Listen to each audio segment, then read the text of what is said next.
From the moment I found out my husband was cheating, I started planning how to drain our joint assets. If we divorced and split everything, the other woman would be the biggest winner.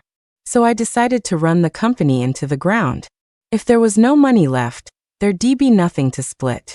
We'd all be broke, and I would just start over from scratch. After all, I was the one who built our business from nothing in the first place.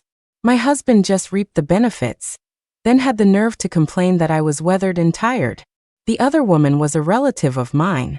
I'd done so much for her, and she repaid my kindness by stabbing me in the back, then basically spitting in my face. So I opted for mutual destruction, a scorched earth strategy where I was willing to burn it all down. While my husband was in a coma after a car crash, I quickly dismantled the company. The other woman, Jenna, finally broke down. She ran to me and cried, "Was it worth it? Doing all this just to get back at someone like me?" I nodded. "Feeling proud? You should. You're the face that sank an empire." When my husband, Greg, woke up, he sat in a daze for 3 days. The first thing he asked me was what the point of it all was. I laughed. I may have lost money, but I won a moral victory. He smashed everything he could get his hands on, screaming that I was a crazy bitch. But it was just impotent rage. I had already set up my own escape plan. I had no intention of going down with them. I had just gotten home from a long-haul flight, over 10 hours in the air, and was about to fall into bed when the gloating texts from the other woman started rolling in. Pictures, texts, the whole 9 yards. There was Greg, taking time out of his incredibly busy schedule to sit at a tiny desk, watching her son do his homework. There was Greg, exhausted after a long day at work, coming home and immediately hoisting her daughter onto his shoulders for a piggyback ride around the house. There was the house he had decorated to her tastes, now with some new, expensive trinket she added. And of course, a list of the latest gifts she received. She usually sent a full inventory of her closet and shoe collection, but I guess she skipped it this time. Compared to the earth-shattering shock I felt the first time, I was now just bored. Greg walked up behind me without my noticing and glanced at my phone. He frowned when he saw the messages from Jenna. I didn't expect him to scold her for being so tactless. Jenna was bold because she knew she'd never be punished. Sure enough, Greg just gently handed the phone back to me, his face barely showing a trace of guilt. Then he tried to soothe me. "No matter what, she'll never be more important than you. Chloe," he said, "we always agreed we'd build our careers first, then start a family. We said you'd have a baby at 35, but why don't we move that up a few years? We never thought the business would take off this fast. Life doesn't always go according to plan. I'll be a good father. And I'll love our child even more. Don't worry," he assured me. "Whatever her kids have, ours will have more. Much more." I watched his mouth move, and it all just seemed absurdly comical. He didn't want a divorce, but he wanted a second family. It was obvious he was just afraid I'd take half his assets. They say a divorce is like going bankrupt. And now he was trying to tie me to him with a child. He was truly living in a fantasy world. I had been planning my escape for a long time. I furrowed my brow, pretending to think it over. He actually thought I was considering it. He knelt down, coaxing me. "I know those women on the outside are just after my money. You're the only one who truly cares about me. How could I not cherish you?" I let out a slightly hysterical laugh and stared him straight in the eyes. "Greg, you're asking for a lot. You've probably never been betrayed. That's why you can say these things so lightly. I'll set you aside for a moment. After all these years, you've brainwashed me enough with talk about how it's normal for successful men to have a few flings on the side. I've heard it all before. Let's just talk about Jenna. She's my distant cousin, has no degree, no skills, can't handle hard work. She couldn't even hold down a cashier job. Her mom begged me, practically got on her knees, to give her a job at the company. And now look at her mom. What is her attitude now? Suddenly it's distant relatives? Who even knows who they are? She spews that kind of ungrateful trash without a second thought. I've lived in this penthouse for years, but the second Jenna got pregnant, she moved into a mansion. My aunt then dragged my mom over for a tour, which literally made my mom sick with anger. How has my mom treated you, her son-in-law? Tell me, does she deserve this? I used to wonder why, of all the women you could find, you had to pick someone so cheap. Someone who thinks nothing of biting the hand that feeds her. I used to think you were lowering yourself. Then I realized you're the same kind of person. Birds of a feather flock together. You're one and the same. Hearing this, Greg shot to his feet, his chest heaving with anger. He glared at me, speechless. I knew what he was thinking. Don't push your luck. Don't mistake my kindness for weakness. And sure enough, the next second, he grabbed his coat and slammed the door on his way out, off to find his soulmate. If I wouldn't obey him, there was always someone else who would serve him hand and foot. I had just woken up when I got the news about Greg's car accident. For a moment, I couldn't tell if I was dreaming. My assistant called to tell me Greg was in the ICU after a crash. He was seriously injured, and the doctors said he'd be in a coma for a long time. I shook my head hard, trying to clear the fog, but it only made things hazier.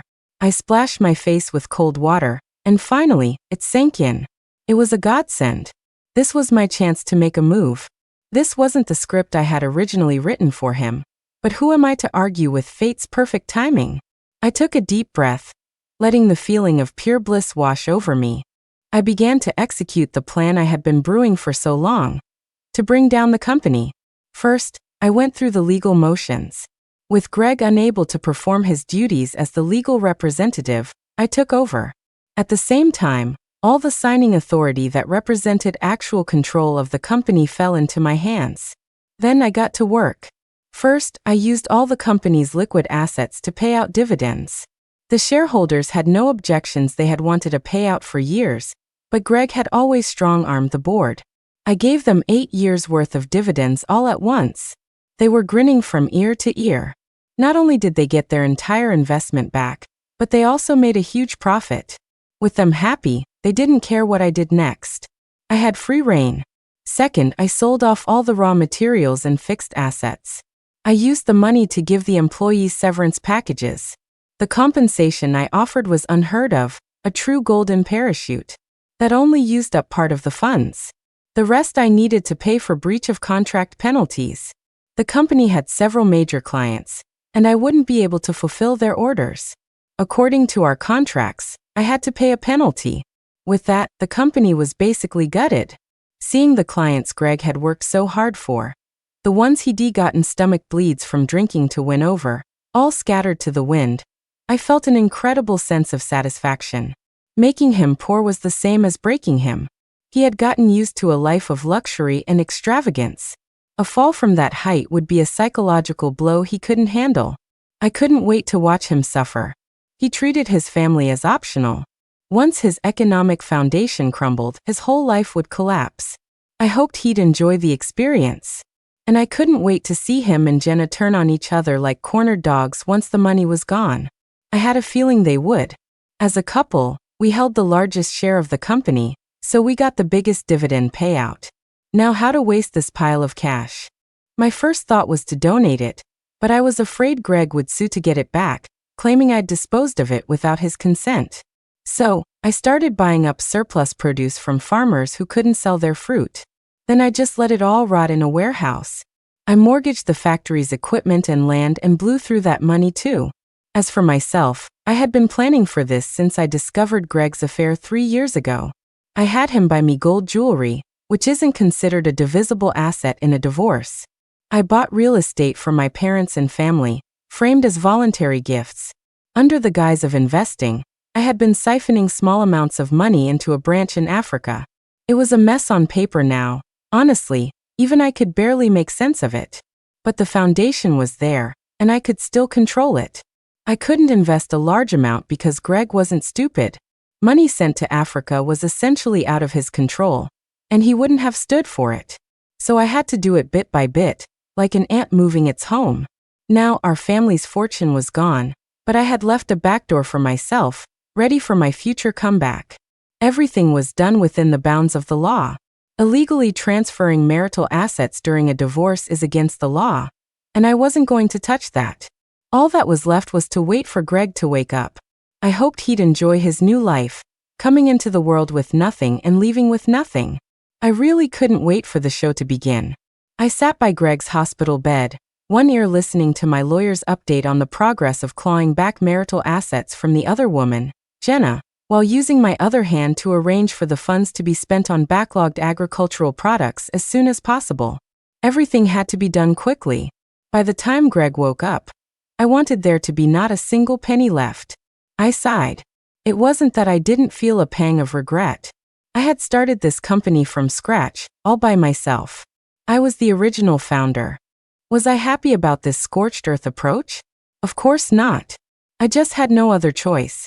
But before Greg woke up, Jenna showed up. She was usually the type to quietly get rich, only daring to taunt me with texts after her second child was born. This was the first time she'd ever confronted me in person. She doesn't have much education, but she's sharp.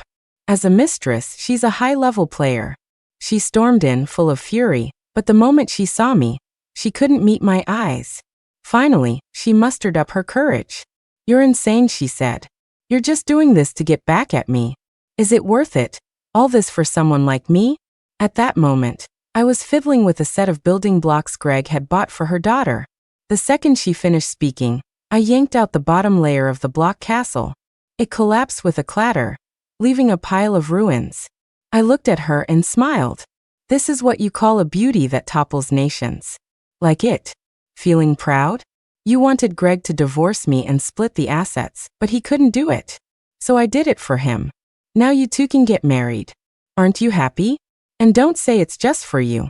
You've got your shameless parents behind you and your illegitimate children beside you. I want you to have nothing. I want them to have nothing too. I want to make sure that what goes around, comes around. Karma was taking too long, so I gave it a push. I don't care about the trash I'm giving you.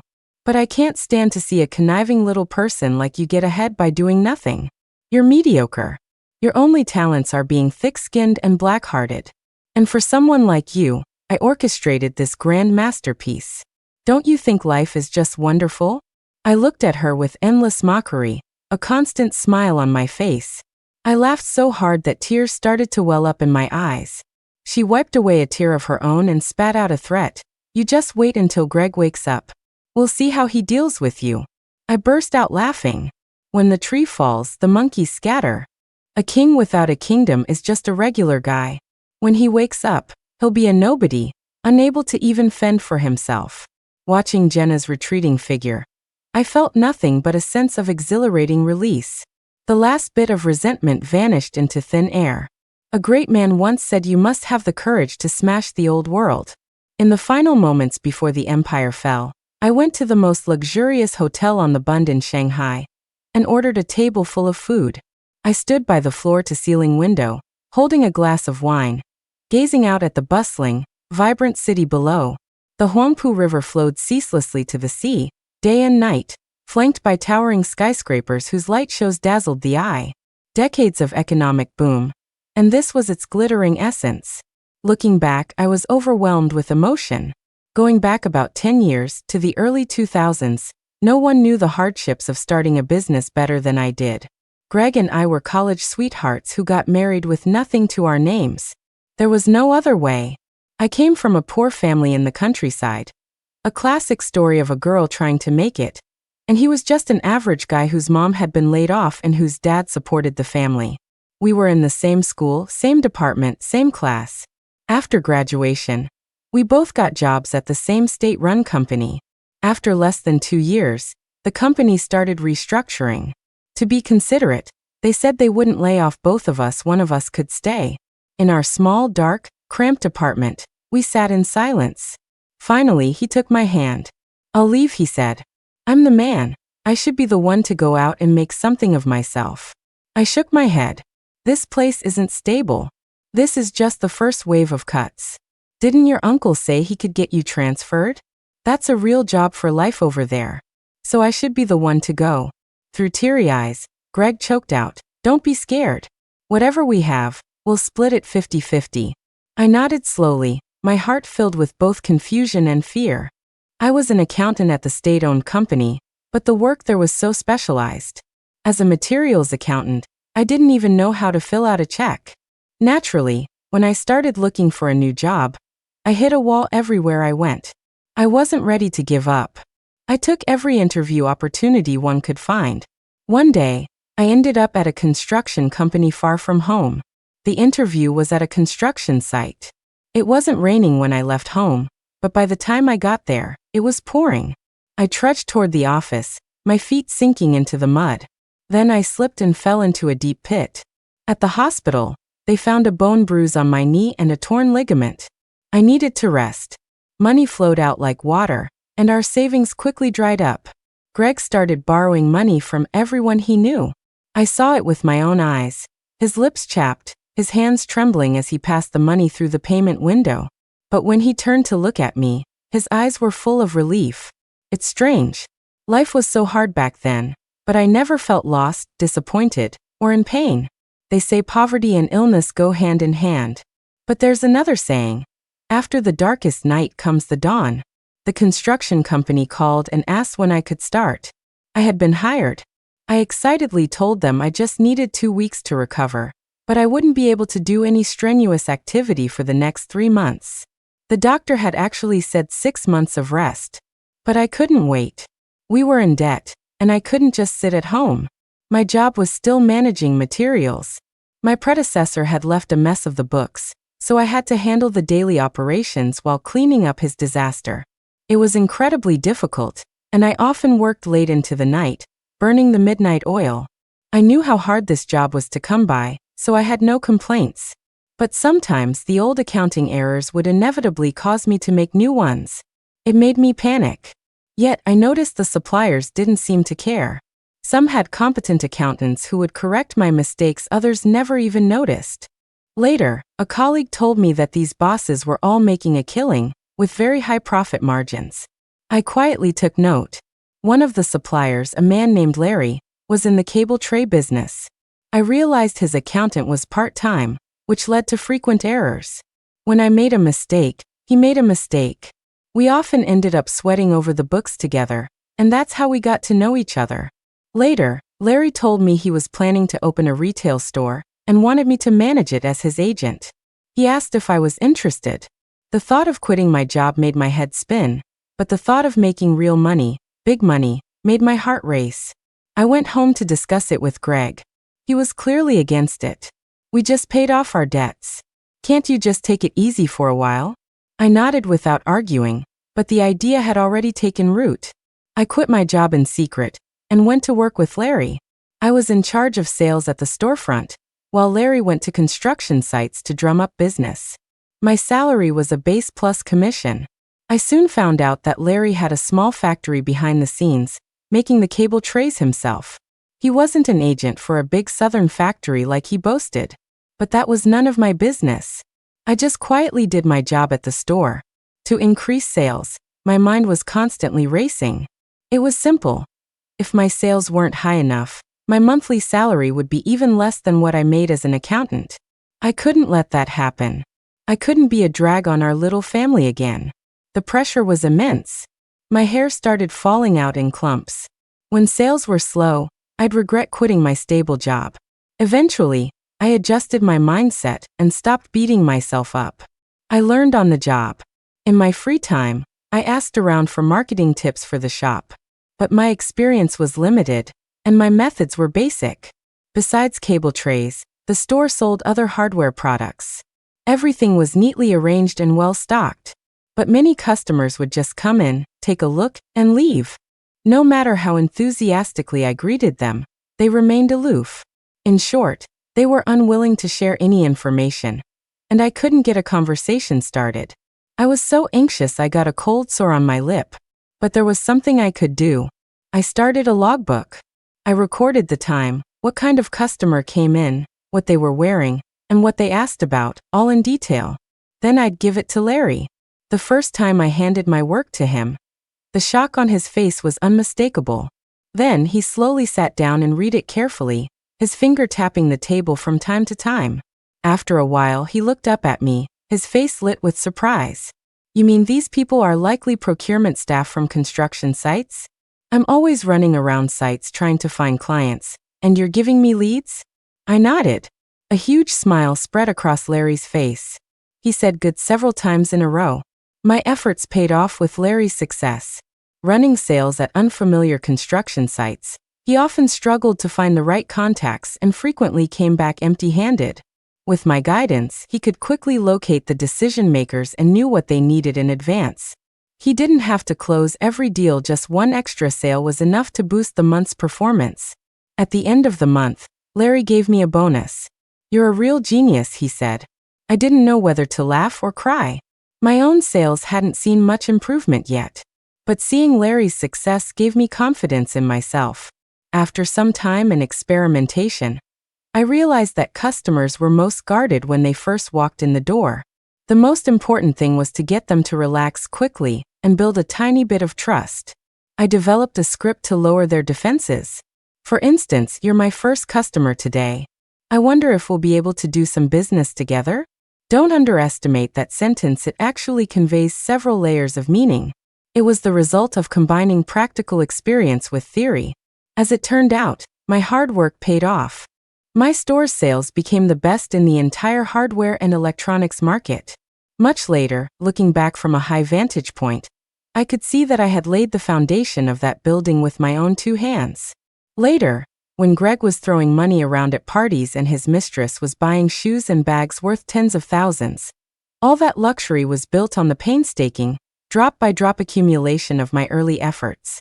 I worked that hard to make myself happy, not to make some other woman happy. This feeling of having built a wedding dowry for someone else was absolutely terrible.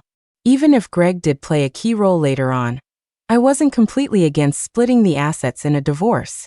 But in the end, I just couldn't stomach it. I could give the money to charity, but I couldn't hand it over to enable wicked people. My hard work made the hardware store's business flourish. But nothing in this world moves in a straight line forever. Larry had a family emergency back home and had to close his business here. He left in a hurry. Unable to sell the store, he simply transferred it to me and let me pay him in installments. After we settled the final accounts, he said to me with a sigh, "I wish we could have kept working together." I just thought he was making small talk. He turned to leave and quickly started his car. I noticed he had left his wallet behind and rushed out after him. He got out of the car. It was dark, and I couldn't see his expression clearly.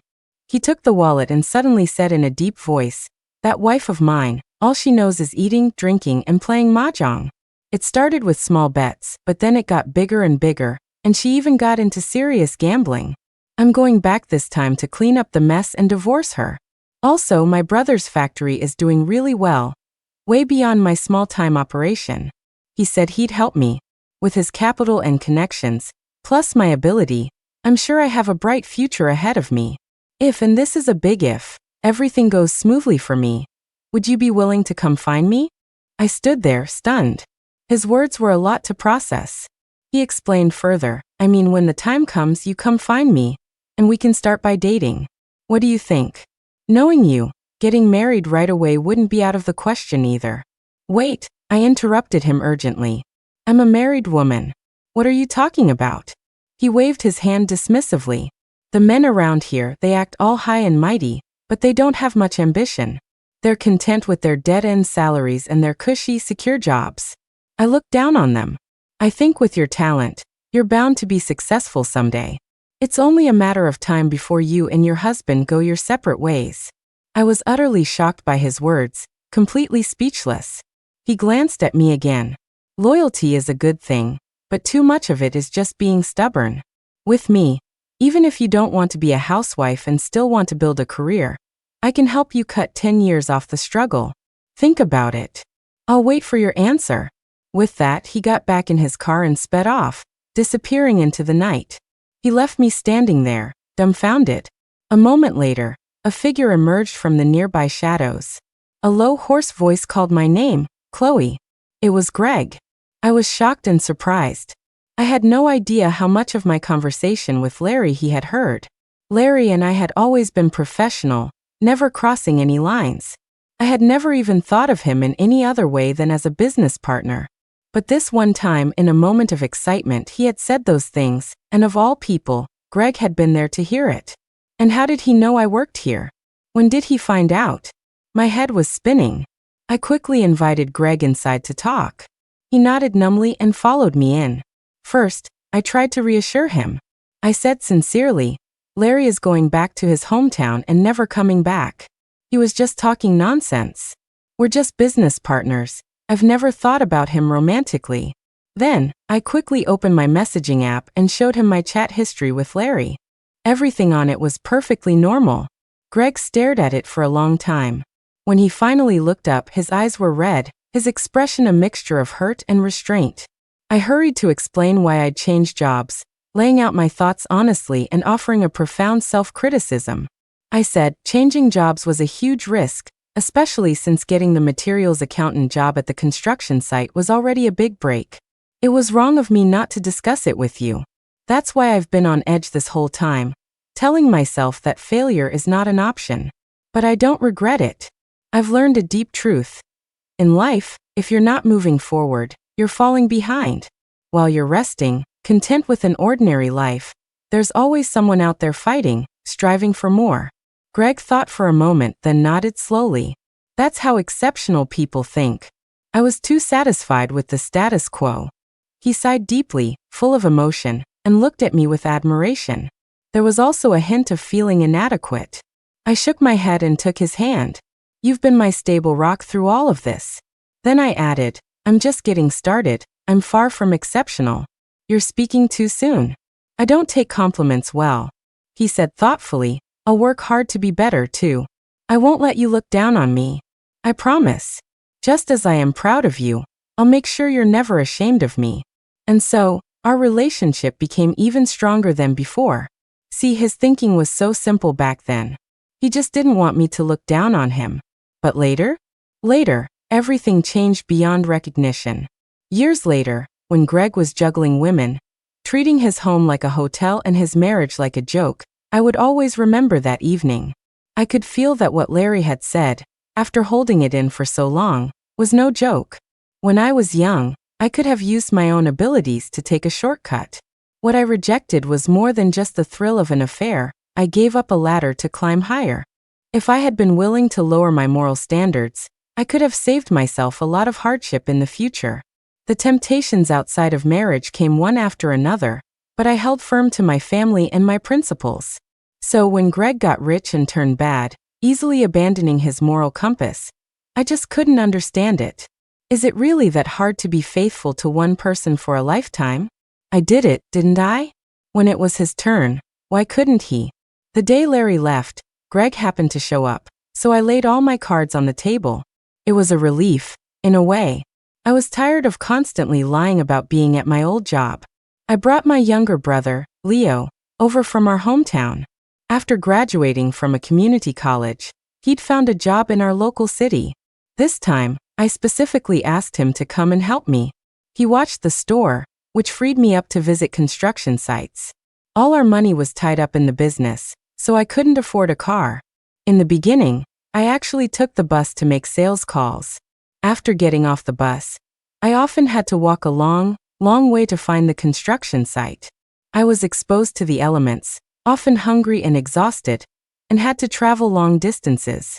During those days, it was my unwavering belief in my goals that got me through. Thankfully, my foundational work was solid, and I wasn't running the business on whims. Business was booming. The day I got my driver's license and bought a car, I cried my eyes out. Finally, I didn't have to measure the earth with my own 2 feet anymore. But emotional hardship is tougher than physical hardship. More than the long treks, what was harder to bear was the disdain of others. Although I had established business with a few sites, every time I visited a new one or met a new client, I was usually met with condescending looks, and sometimes I was even thrown out. What kept me going was nothing but conviction. Fortunately, all my efforts were rewarded. I knew in my heart that I was on the right path, which motivated me to work even harder. Moreover, a vice president at a construction company, Mr. Zhang, particularly appreciated me. He told me that the hardware store business would continue to shrink because more and more agents from big factories were approaching them directly, even going after smaller construction projects. He suggested I get into 2 projects, floor tiles and waterproofing. Both of these were projects that construction companies always subcontracted out. Build a small factory, produce the products, then take on the subcontracted work from builders and do the installation myself. They were all low investment, quick return, low barrier to entry projects. At the end of the year, My brother brought his fiancée home for me to meet. I took the opportunity to announce my plan. My sister-in-law would watch the store, my brother would continue to visit construction sites, and I would use the money we earned to open a new factory. At that time, floor tiles were in high demand everywhere, but there were no local tile factories. All the tiles were shipped from the next city over. I had stumbled upon a golden opportunity. Money, real money, started pouring in. Later, I heard someone say that for a person to really take off and succeed, it really only takes 2 or 3 years. That statement couldn't be more true. With the money I earned, besides expanding the tile factory and bringing in new equipment, I also invested in the waterproofing business. Once I got into waterproofing, I realized just how high the profit margins were. It was a real cash cow, and there was huge room for improvement. There were too few good waterproofing materials on the market. Many materials required a lot of maintenance later on, and you'd get your quality deposit docked. Later, as floor tiles were gradually phased out, waterproofing materials remained. With a lot of cash on hand, I started R&D for new waterproofing materials. By the time I dismantled the company, I had developed a secret formula for a waterproofing material, a result of my collaboration with a university professor. During this time, Greg was busy hopping from one woman's bed to another, busy having illegitimate children, and paid absolutely no attention to what I was doing. He didn't give me a second thought. And after the divorce, this secret formula would be one of my projects for a comeback. Later, a contractor from our hometown found my brother and wanted to partner with us on a project. By this time, I was completely familiar with the construction industry. We formed a construction team, established a company, and started dealing directly with developers. We weren't a knockoff operation. The estimators, construction staff, and technical backbone were all highly reputable engineers I had scouted over the years. I paid top dollar to poach them, not only to meet the national qualifications for a construction enterprise, but also to strive for technical excellence and client satisfaction. In the beginning, I could only build a few small multi-story buildings. After making some money, opportunity and challenges arrived at the same time. I could now build high-rises, but I was short on capital. One tower crane can build 4 high-rises simultaneously, but I only had enough money for 2. This would be a waste, as tower cranes are quite expensive. I gritted my teeth and took out a loan. For buildings it was. It was a gamble. All or nothing. If the funding chain broke and I failed, all my previous efforts would be for nothing. Fortunately, I caught the wave of the fastest years of development. Riding that tailwind, I succeeded. To quickly recoup their investment, the developer gave me one of the buildings as payment, what they call a property for debt swap. From signing the contract to the property being registered in my name, it happened to coincide with a rapid surge in housing prices. My assets multiplied several times over, suddenly pushing me into the 9-figure range. I could now take on even larger construction projects. Looking back, that was my most glorious year, and a turning point in my career. One day, I went to inspect a construction site with my entourage. A piece of construction debris fell from the sky and hit my hard hat. I passed out. In the hospital, I woke up to Greg's concerned gaze. His eyes were bloodshot, his expression tense. The hospital's conclusion was that there was a shadow on my head that needed further examination. My shoulder joint was damaged, my arm was fractured, and various joints throughout my body were dislocated, requiring a long period of rehabilitation. The night was deep, but the hospital room was brightly lit. The window clearly reflected my image. I was wearing a patient's gown, my face grim, my expression desolate. On that very day, we decided that Greg would take over my work. I would go home to rest and also prepare for pregnancy. At that time, Greg had made a bit of a name for himself in the state-owned enterprise. But what was that position compared to being the boss of a construction company? I was out there making waves, while he became my logistical support. I was shooting up like a rocket. I could see the longing in his eyes, mixed with his blessings.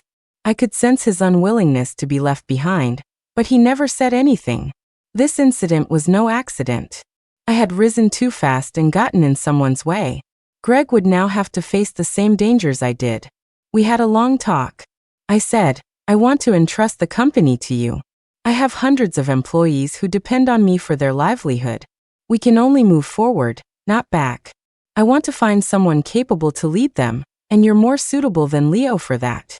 But the risks are also great. If you're not willing, I'll have Leo take over. Greg gripped my hand tightly, his eyes red, and nodded firmly. You rest and recover. I will not fail you. Not fail me? But in the end, he failed even me. Sometimes, when I think back on his vow that day, I laugh until tears stream down my face. After saying that, he choked up again and said haltingly, You've suffered so much all these years. For a grown man like me to be sheltered by you, it's been hard for me too.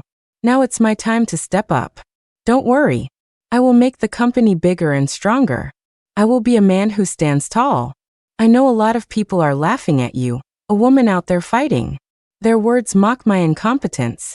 From now on, I will show you. I will take good care of my wife, and you will live under my protection. What did I do then?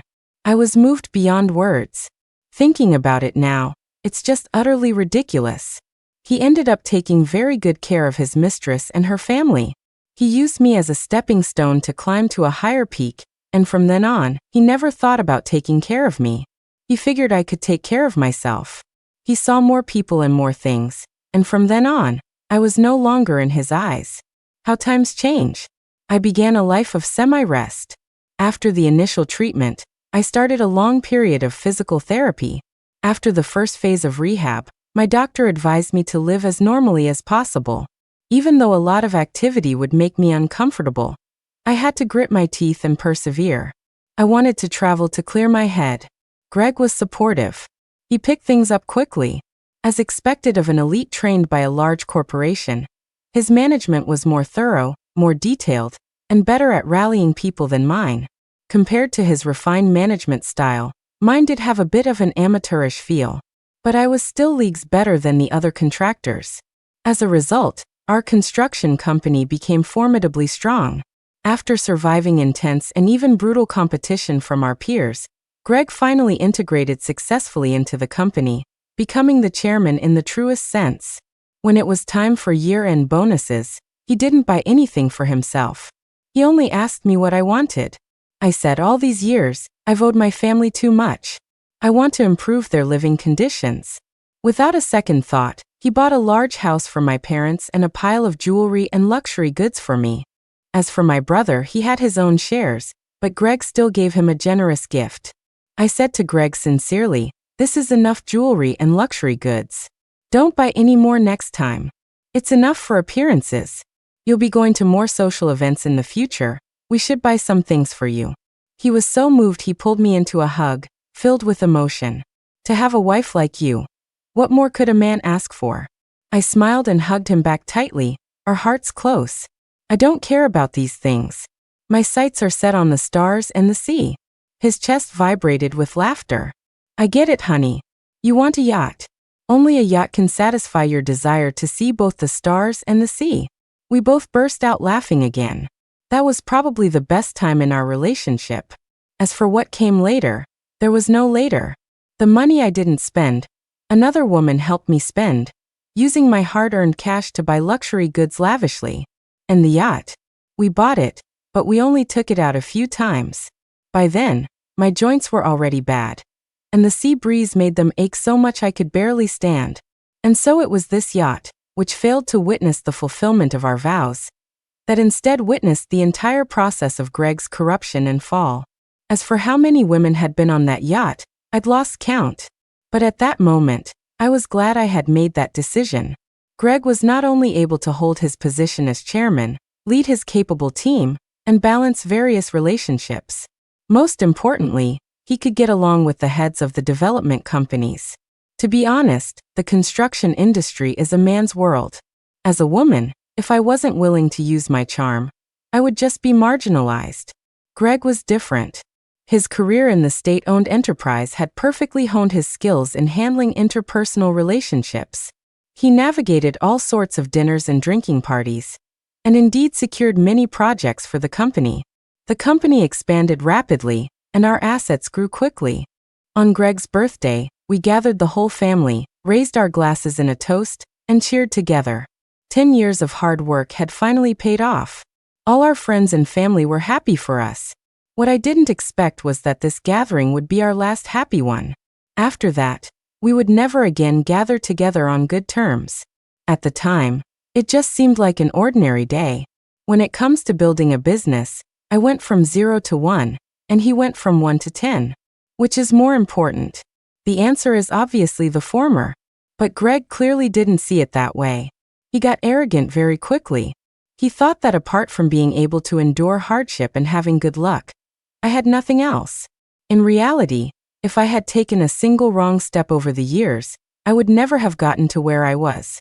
He completely overlooked my unique vision, sharp intuition, and boundless drive. He even looked down on Vice President Zhang, the man who had formerly brought me into the industry. Once at a dinner, he mocked him. It's been so many years, even my wife has made it big. And he's still just a vice president. When I heard about it, I immediately blew up at him. Back then, he still listened to me. Knowing he had messed up, he went to Zhang's home with a lavish gift to apologize, but was turned away at the door. He just clicked his tongue, smacked his lips, and left unconcerned. I only found out later that he had failed to get the man's forgiveness. At the time, I was in Yunnan, traveling and scouting for projects. I tried a local herbal tea from a pharmaceutical company there, and thought it was fantastic. I wanted to become a distributor for this tea. After several meetings, they ultimately turned me down.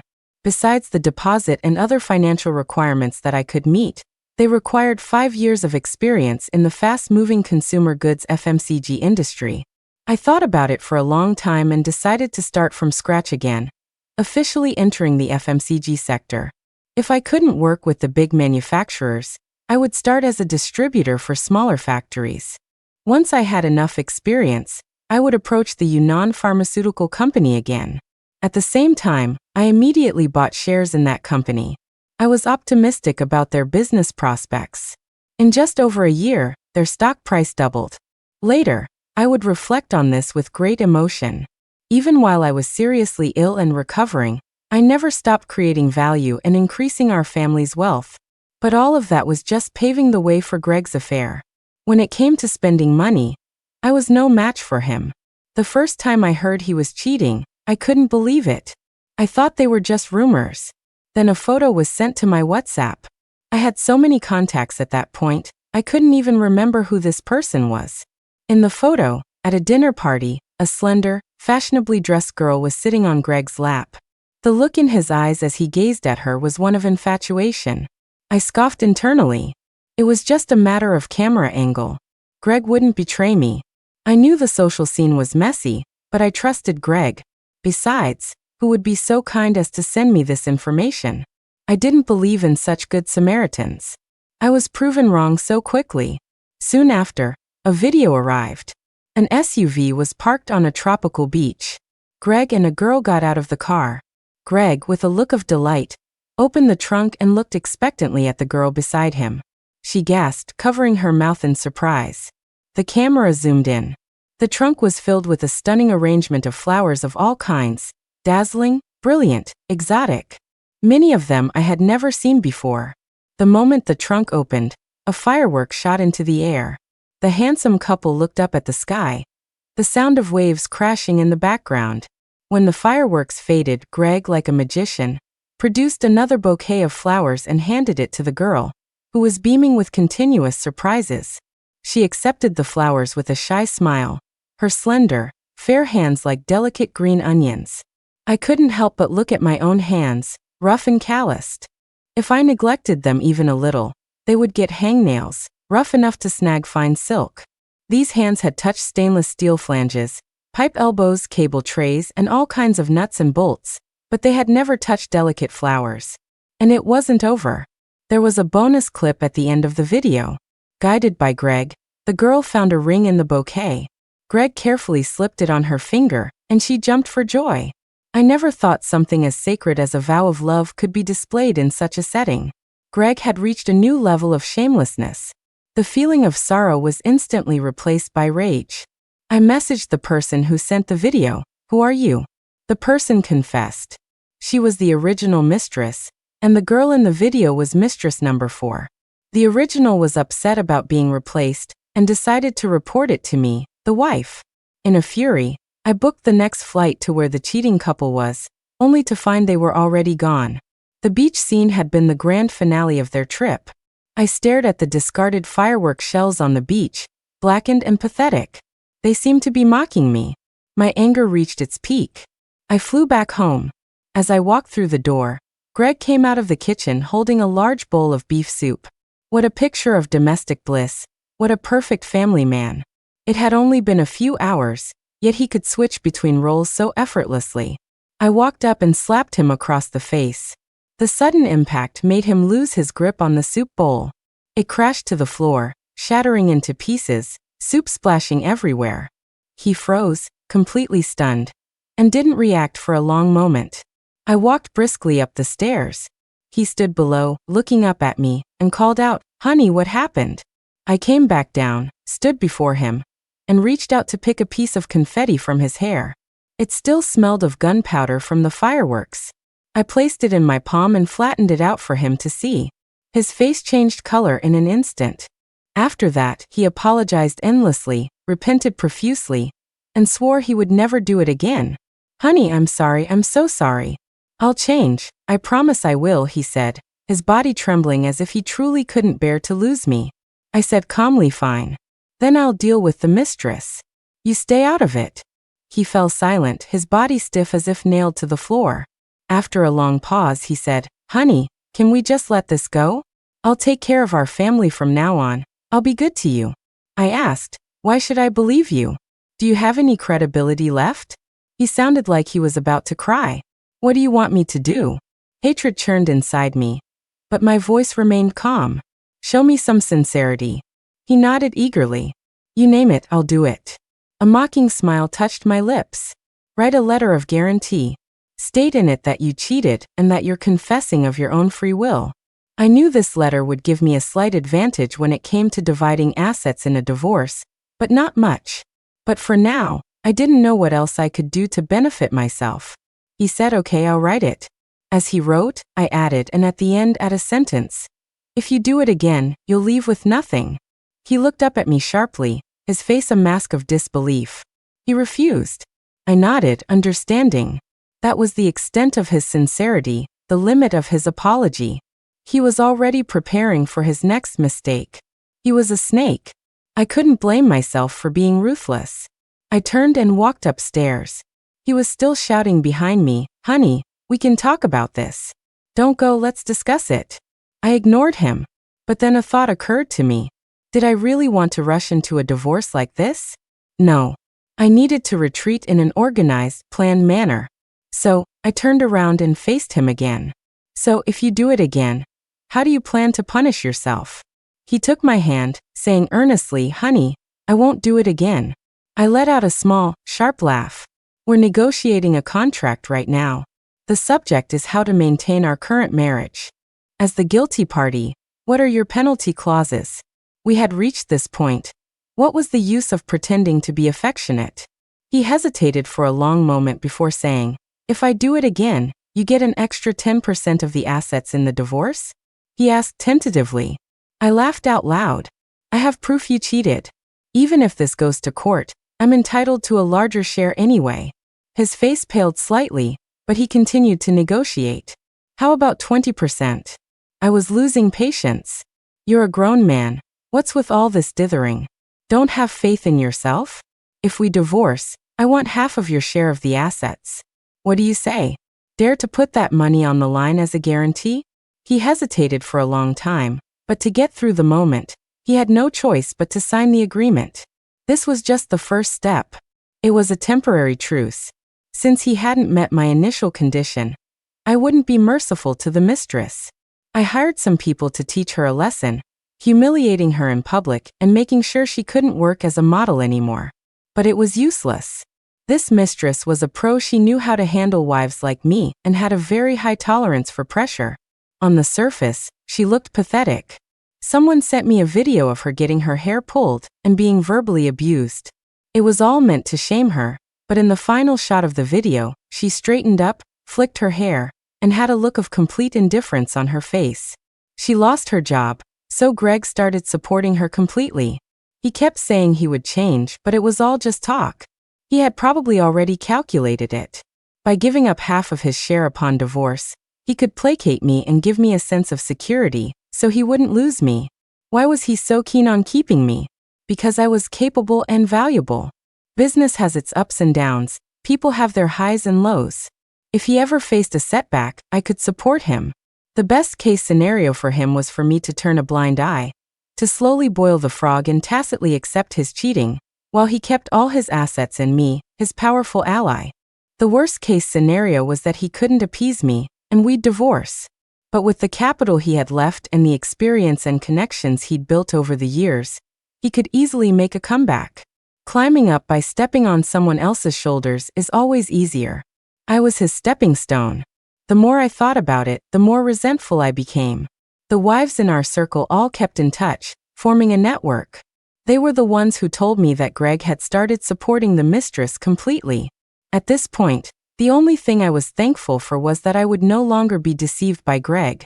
I could now get first-hand information. A legal wife having to rely on a mistress's tip-off to find out about mistress number 4 was just too pathetic. And the orchestrator of all this was Greg. I had trusted him so much, and he taught me a harsh lesson. I would not let him get away with it. At the company's annual party, Greg was on stage giving a speech, something he excelled at. Compared to us grunts who had clawed our way up from the bottom, his unscripted speeches were brilliant. The audience erupted in thunderous applause.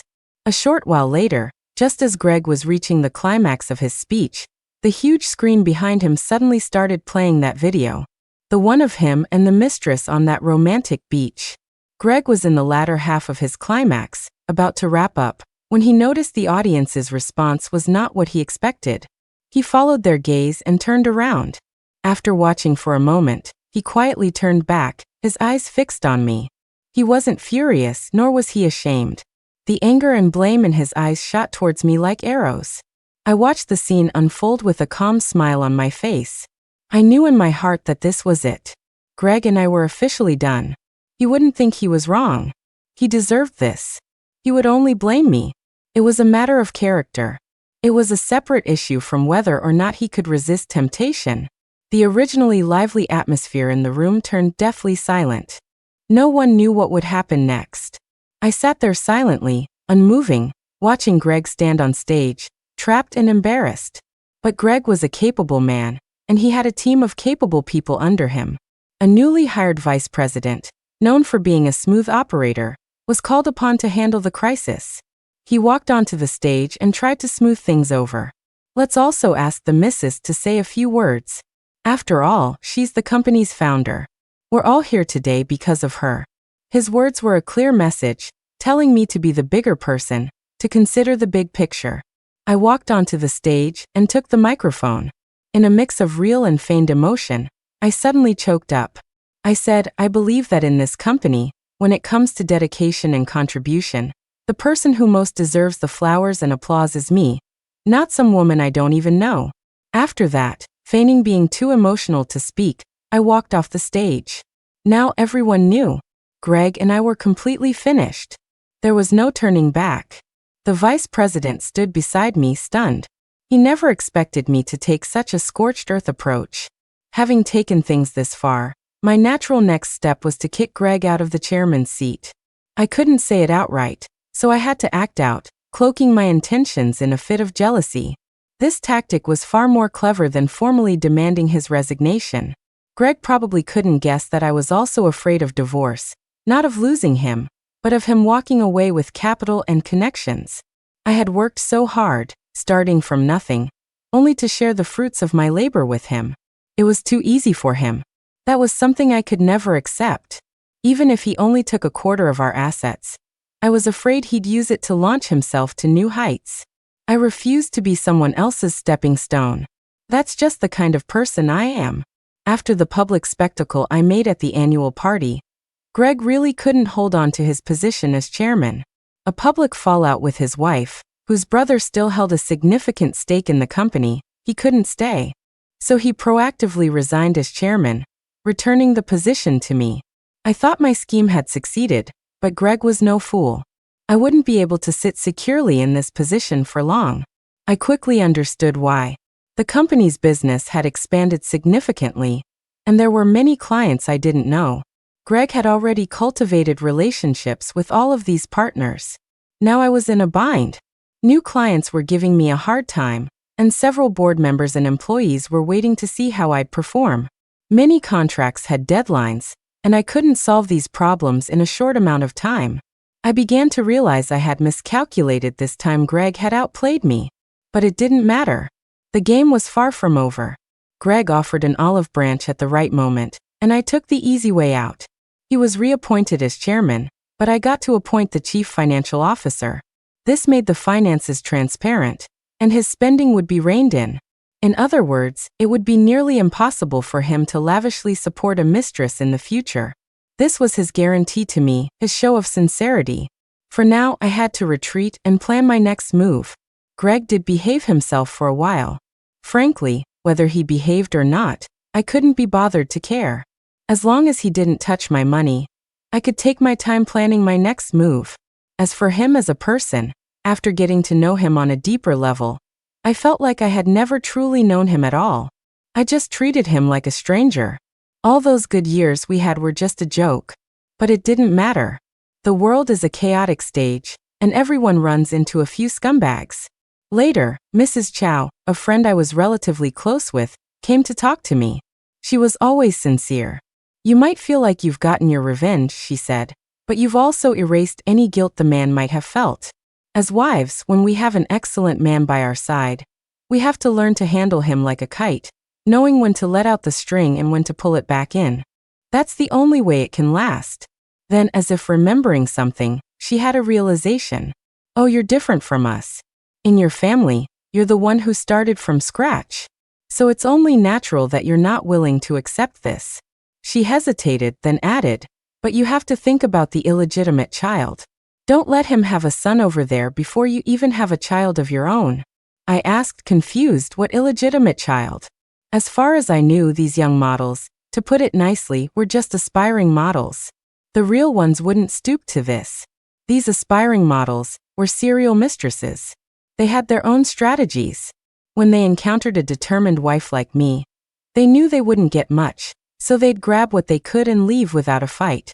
Meeting my confused gaze, Mrs. Chow asked again, "You really don't know?" I shook my head. She sighed.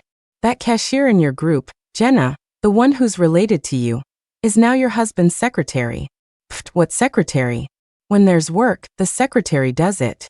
When there's no work, he does the secretary. Who doesn't know how that works?" My dead heart suddenly turned ice cold again. Jenna's mom and my mom are cousins, so my blood relation to Jenna is actually quite distant. We didn't usually see each other much. A couple of years ago, Jenna's mom came to my house, crying and complaining about how hard life was. Jenna has no education, she can't find a job, she's just been sitting at home, can't even find a husband. She was one step away from getting on her knees. My mom pleaded with me, and I finally agreed. Faced with this useless person, I first arranged for her to attend a training class to learn finance, get her professional certificate and a junior-level certification, and only then did I arrange a job for her. I told Jenna's mom at the time, "Auntie, now Jenna has a skill. She'll have work experience here with me, and she'll be able to support herself in the future. You can rest easy." A person who couldn't survive in society was propped up by me. When Jenna's mom found out about my arrangements, she dropped to her knees right in front of me. And what now? She's learned to stab me in the back too? No. How can these people treat right and wrong so lightly? Repaying kindness with malice seems to come so naturally to them. I quickly found out what Jenna had been up to. A developer had given us several villas to settle a debt. Villas are the hardest properties to liquidate, and they had been sitting on our hands for a long time. The villas belonged to the company, so ownership couldn't be easily transferred, but there was no rule about who could live in them. One of our partners was a renovation company.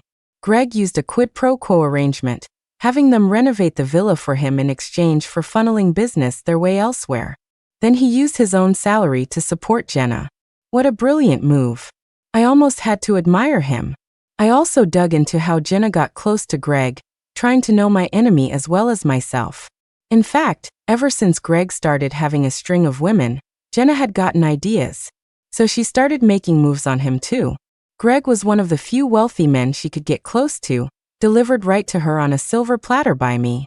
Apparently, for a while, Jenna completely stopped wearing professional attire. Her supervisor, out of respect for me, never said anything. In the summer, rain or shine, she would wear chiffon dresses, the hems above her knees, barely covering half her thighs. When the AC blew, the other half would be semi-exposed, and occasionally you could even get a glimpse of what was underneath. She paraded around like this in front of Greg, and he quickly took the bait. But at that time, the quality of the young girls around Greg was so high, fair-skinned, beautiful, long-legged. Jenna was nothing special. Besides being shameless, she had no other talents. She was an insignificant presence in Greg's harem. He didn't take her seriously at first. He slept with her, and that was it. But then, I drove away all the beautiful girls around Greg, leaving only her. This gave her the opportunity to shine. When Greg was at his lowest, reeling from my renovation, she provided timely emotional support and gave him the masculine validation he craved.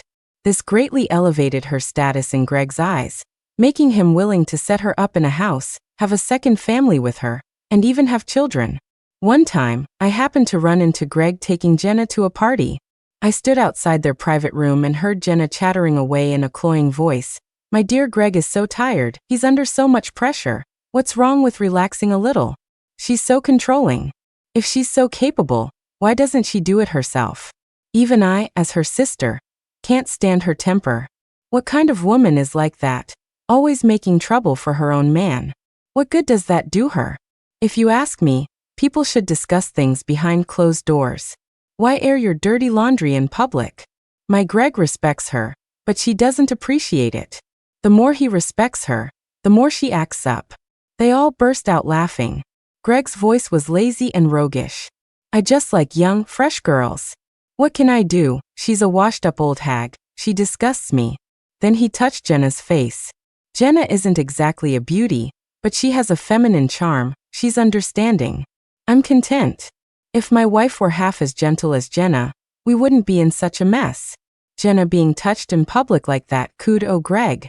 I pushed the door open and walked in. Jenna jumped, startled, and immediately stood up. Realizing her mistake, she awkwardly sat back down. Greg's face turned cold, his posture defensive. I walked up to Jenna and slapped her. Tears immediately welled up in her eyes. Greg shot up, his chair scraping loudly against the floor. "What are you doing?" he roared. He grabbed my wrist to stop me from hitting her again. I yanked my hand free. Greg pulled Jenna behind him, but I had no intention of hitting her again. I raised my voice and said, "I'm here to correct her. She's my distant cousin. She should be calling you brother-in-law, not Greg. She can't even get her family titles right. Don't you think she deserves a slap?" Greg was silent. I continued, "She begged me for a job, but she's useless. I paid for her to learn accounting, and then got her a job as a cashier. But I hear she's terrible at it, and causes a lot of trouble for her colleagues. I hit her. Tell me, should I have?" I added, I wanted her to learn a skill, to earn a living through her own labor. She didn't learn the skill well, but she's a first-class expert at seducing men, and repaying kindness with malice. Is that something to be proud of? Is that what a decent person does? I hit her. What are you going to do about it? No matter how much you protect her, you can't change the fact that she's a despicable person. You. Greg's face was flushed with anger. Behind him, Jenna was sobbing. Me what? What did I do? I challenged. I'm the one who should be angry, having to deal with you two disgusting people. What are you so angry about? Greg laughed, a bitter, angry laugh.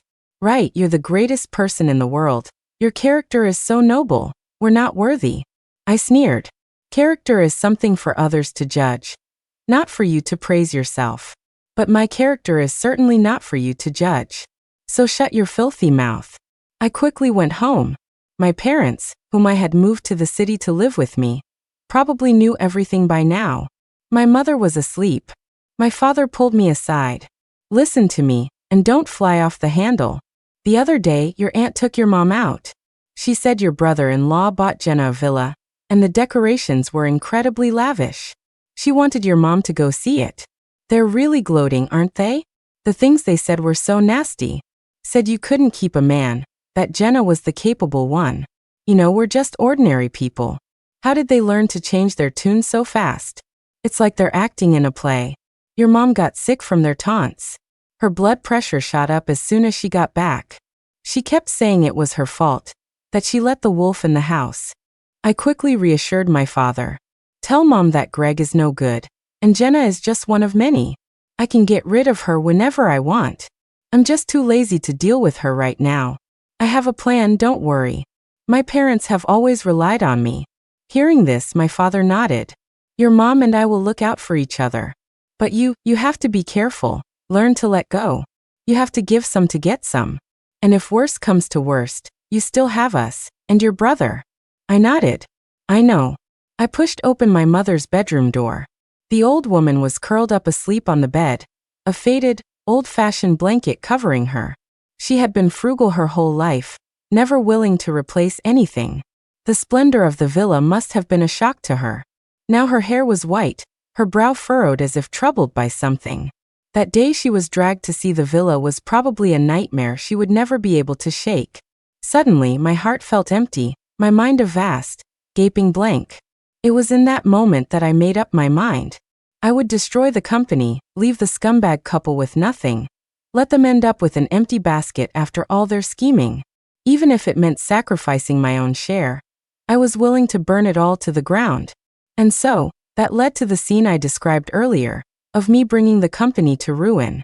Years ago, I traveled extensively and spent some time in Africa. I saw good opportunities there, so I set up a company in my brother's name. Sometimes, to appease me, Greg would transfer money to my brother as a voluntary gift. Other times, my brother would sell off company shares and cash out from Greg. So the current situation is that my brother and I are partners in a business in Africa, mainly dealing in minerals, and it has absolutely no connection to Greg. Leo's abilities are limited, so he often needs my remote guidance. One day, we were deep in conversation online when the hospital called. Greg was awake. I was a bit surprised. It took me a moment to realize that, as his wife in name, I was indeed the first person they should notify. As I was walking towards Greg's room, I ran into a group of doctors leading Jenna towards the doctor's office. I had no intention of greeting them, but the lead doctor recognized me. He called out hesitantly, Are you Greg's family? I pointed at Jenna. This is the mother of Greg's children. She's his family. Jenna didn't deny it. She looked at me with smug satisfaction. I told Greg all about what you did. He's not going to let you get away with it. I couldn't help it, I laughed out loud. The doctor frowned, looking at me with confusion, but ultimately said nothing and led Jenna away. I always wear flat shoes, so my footsteps were quiet as I approached Greg's hospital room. Greg was sitting on the edge of the bed, his feet on the floor, his head hanging low, his expression hidden. His hair was a mess. He raised his empty hands in front of his face, staring at them intently as if trying to make a flower bloom. After a long moment, he seemed to sense something and looked up. His gaze was vacant yet stubborn, and for a moment our eyes met. Then recognition dawned, followed by an expression of utter disbelief. He looked at me as if I were a monster. With a guttural cry, he lunged at me like a wild animal, but he missed and tumbled awkwardly back onto the bed. He still had M4 in his hand. In the commotion, the needle came out, and blood instantly stained the sheets, a shocking splash of red. Amid the chaos, I smiled calmly. So you know. Good. Saves me the trouble of explaining. It's just as you heard. The company is gone. You're broke. Life is full of ups and downs, isn't it exciting? But look on the bright side, there's nothing to worry about when you have nothing to lose. This only agitated him more. He started punching the mattress with all his might. I couldn't be bothered to watch anymore. I turned to leave. Let's get the divorce papers sorted out sometime. He looked up sharply and asked me, what was the point? That's a strange question. What was the point? I went to all this trouble to divorce you and make you poor at the same time. Isn't it obvious? I felt his question was redundant. But you're left with nothing too, aren't you? He asked, his anger mixed with deep confusion. Me? I did it for the fun of it, I said with a playful grin. I love truth more than money. I only lost money, but I achieved a moral victory, I said mockingly, my eyes full of malice amidst my taunts. Besides, what gives you the right to step on me to climb up, only to trample me later? Why should I let you succeed? Let me tell you, you wasted my youth, destroyed my dreams, and deceived my life. You've done too many wicked things. This is your karma. I spat out the words through gritted teeth. After I finished, I didn't look at him again and turned to leave. As for his condition, let fate decide. I had no interest in finding out. Come back. I'm telling you, I won't divorce you. I'll drag this out until you die. His vicious curses followed me from behind. I hated it when he played the victim. So I turned back. I stood at a distance, not too close, not too far. You idiot. I have so much evidence of your cheating, more than enough to prove our marriage has long been broken. As soon as I file, the divorce will be granted quickly. I twisted the knife further. And another thing, while I'm in a good mood, you'd better divorce me without any fuss. Otherwise, my lawyers are currently gathering evidence of your bigamy. On the property registration for that villa you share with Jenna, you're listed as husband and wife. Once I have more evidence, I'll make you wish you'd never crossed me. After I spoke, I glared at him fiercely, as if trying to burn a hole through him with my eyes. He glared back at me with equal venom. After 2 standoffs, he was the one who finally broke. His eyes darted away, unable to meet my gaze. The day we signed the divorce agreement, Greg was much calmer. We still had about $8 million in assets. According to a standard divorce settlement, I would get $4.5 million, and he would get $3.5 million. He was the at-fault party, so he got less. I made that very clear to him. $3.5 million isn't a small amount. It's more than you would have earned in a lifetime at your state-run job. You see, no matter how much you failed me, I'm still not treating you unfairly. You left your cushy job to join me. Even though you did so many things wrong, I'm just putting you back where you started. As for what you do with your life now, that's none of my business. He was in his late 30s. Retirement at 60 was just over 20 years away. When he left the state-owned enterprise, he was just a junior manager with limited connections, and promotions were slow. So $3.5 million was more than enough to buy out the rest of his career. My original plan was to burn through all our assets, leaving nothing. But the business was so large, I couldn't be that precise in such a short time. If I overdid it and ended up in debt, that would be disastrous. And upon further reflection, I realized it was better to have some cash on hand. So this was the result. Finally, I summarized, I have principles. I see things through from beginning to end. From the day we got together until now, I have never done you wrong. But look at yourself. Can you name one single thing you've done that was right by me? I did leave him some money, but if I hadn't, I would have ended up with nothing myself, which would have been detrimental to my future plans. After signing the divorce papers, he kept his head turned towards the window, his eyes vacant, his thoughts a mystery. Hearing my words, he couldn't help but turn to look at me. I never wanted to divorce you. You can ask Jenna. When did I ever say I would divorce you to marry her? Never, not once. I laughed. What? Not divorcing me is some kind of favor? Not divorcing me makes you a good man? Do I not deserve a good marriage? He was instantly speechless.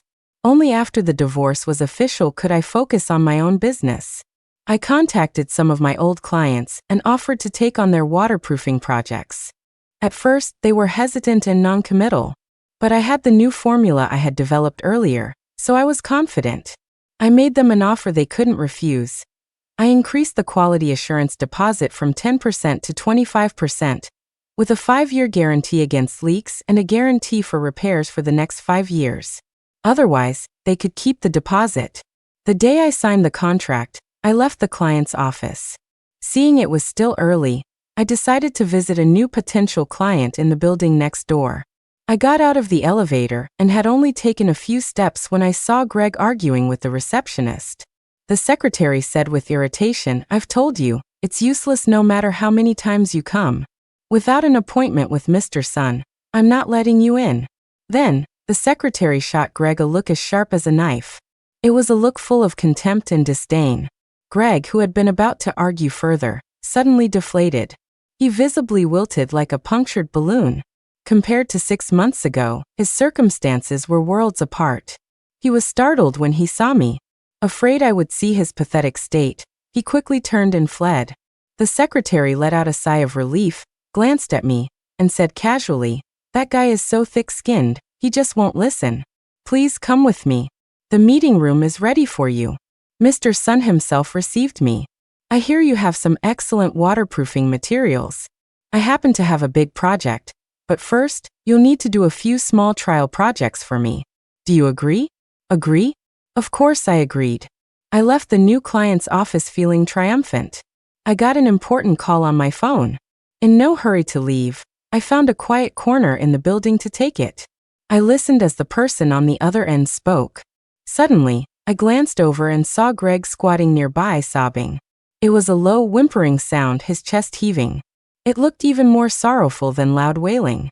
The person on the phone, seeing I hadn't responded for a while, thought the signal was bad and raised their voice. "Hello?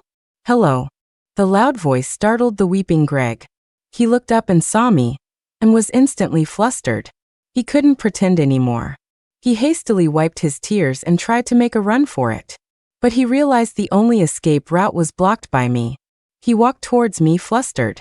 As he passed by, he paused for a moment, as if wanting to say something, but in the end he said nothing and quickly left. Watching his retreating back, I thought he probably wanted to say that he never expected this. In the past, landing clients was tough, but he'd never been treated with such contempt. At most, it took some cleverness, some drinking, some smooth talking. This time, he had truly experienced it. The lower you are, the more vicious people are. He was deeply hurt. My consumer goods business was also doing well. After 5 years, I finally qualified for the distribution rights for the herbal tea from the Yunnan Pharmaceutical Company. By now, my sales channels were well established. This experience and these connections were assets that a divorce couldn't take away. There's a saying, it's best to set your goals early. I had been planning my divorce for years, and I wasn't going to endure all that humiliation for nothing. After the first batch of products sold well, I took my employees out for a team-building dinner at a hotel. I only knew of a few suitable restaurants, so I picked one nearby. And there I ran into Greg. He was in the private room right next to mine. In gatherings with many men, smoking is inevitable, so the doors to the private rooms are usually left open. I could clearly hear Greg trying to attract investors. To do so, he was drinking heavily. He flattered them endlessly, using every sweet word in the book. A couple of companies actually seemed interested in him. That's how this industry works. Deals are often made at the dinner table. Plus, Greg's past abilities were well known, which was his ticket to this table in the first place. I thought for a moment. The chances of those interested companies actually investing in him weren't high, but what if? What if he really managed to secure an investment? So when I got home, I called Mr. Zhang, the mentor who had brought me into the industry. I had always respected him, and gave him large red envelopes during holidays. But Greg had once offended him badly, and his apology had been insincere. I told Mr. Zhang that Greg was busy looking for investors and asked him to see what could be done. The implication was, please do what you can to stop him. Sure enough, not long after, I heard rumors in our circle that Greg was being blacklisted. With that, I could breathe a little easier. But another part of me was still uneasy. I was worried that Greg might actually pull something off, and if he did, he wouldn't let me go. He was the type to only remember the bad things people did, never the good. I knew this from experience. So I took the initiative. I set a trap for him. Whether he fell for it was up to him. I found a few acquaintances and in casual conversation, I mentioned that I was going to Africa to check on my company's business there. I emphasized that the situation in Africa was good right now, and my main purpose wasn't just to check the books, but to scout for new business opportunities. These acquaintances also knew Greg, so after a few retellings, the news reached him. He knew I was busy with my companies in China, that my new businesses were booming. Why would I drop everything to go to Africa? Was there a huge opportunity? It was bound to make him think. So he called me. I need to audit the books. Who knows if you used marital assets to fund the African company? I'm coming over to investigate personally. I've already hired lawyers and accountants, and they'll be on video call with me the whole time. I readily agreed. Sure, go ahead. I'll cooperate. But I'm not paying for your food or lodging. Greg and I were on the same flight to Africa. Jenna must have been afraid that Greg and I would rekindle our old flame, spending all that time together, so she came along too. On the plane, my seat was across the aisle from the couple, quite close. Before takeoff, the cabin was chaotic with people bustling about. The local African passengers had an incredible amount of luggage, pushing and shoving, chattering loudly. Finally, most people were seated, but we still had a while before takeoff. To Jenna's left sat a young, skinny black man. To her right was Greg. I was on the aisle, with a large black woman on my other side. The woman was so large that, despite the armrest, her flesh spilled over and pressed against me, making me extremely uncomfortable. Jenna could see me just by turning her head. She smiled smugly. Well, sis, I guess you shot yourself in the foot. If this were before, we'd all be flying first class. I smiled back. Even before, I wouldn't have wasted money on first class. A long-haul first-class ticket costs over $60,000 more. I would never fly first class, no matter when. That's the mindset of someone who built a business from scratch. So this situation is definitely harder on you than it is on me. Her face paled, and she turned away in a huff. It wasn't long before trouble started on her side. The skinny man sitting next to her started taking off his clothes. After taking off one shirt, he started on his pants. Jenna, who had been trying to endure it, suddenly shot up with a piercing scream. Ah! The shriek was so shrill that a flight attendant quickly rushed over. But it was useless. They were having a complete communication breakdown. The flight attendant didn't speak Chinese, and Jenna didn't speak English. Greg's English was so rusty, he couldn't just reboot it on the spot. Plus, Jenna was standing there, gesturing wildly and turning in circles, her butt practically in his face. He had to keep leaning away to avoid her. The flight attendant grew increasingly impatient, looking at them as if they were idiots. The staff on this kind of airline isn't always the most professional. I saw other foreigners watching the spectacle, so I decided to put aside personal grievances for a moment and help them out. I spoke a few sentences in fluent English to the young black man next to Jenna, confirming my suspicion. Then I turned to Jenna and said, "He's a mule. He buys clothes here in bulk to sell back in Africa. He usually brings them as checked and carry-on luggage, but anything over the weight limit he wears. He wasn't being rude to you just now. He was just trying to take off the merchandise. These aren't his clothes, they're goods he's taking back to sell." Jenna stared, dumbfounded, forgetting to reply. She just looked at Greg instinctively. Greg frowned. He kept taking off layers, but he never exposed himself. "I was about to tell you not to overreact, but you just exploded." Jenna was not happy. "Your English is terrible. You didn't say a single word just now." Greg was suddenly at a loss for words. If Greg's English had a chance of being revived, Jenna's was practically non-existent. How could she have the nerve to blame Greg? I was reminded of Greg's own talent for shifting blame. It really was a case of the biter bit. I sat back down.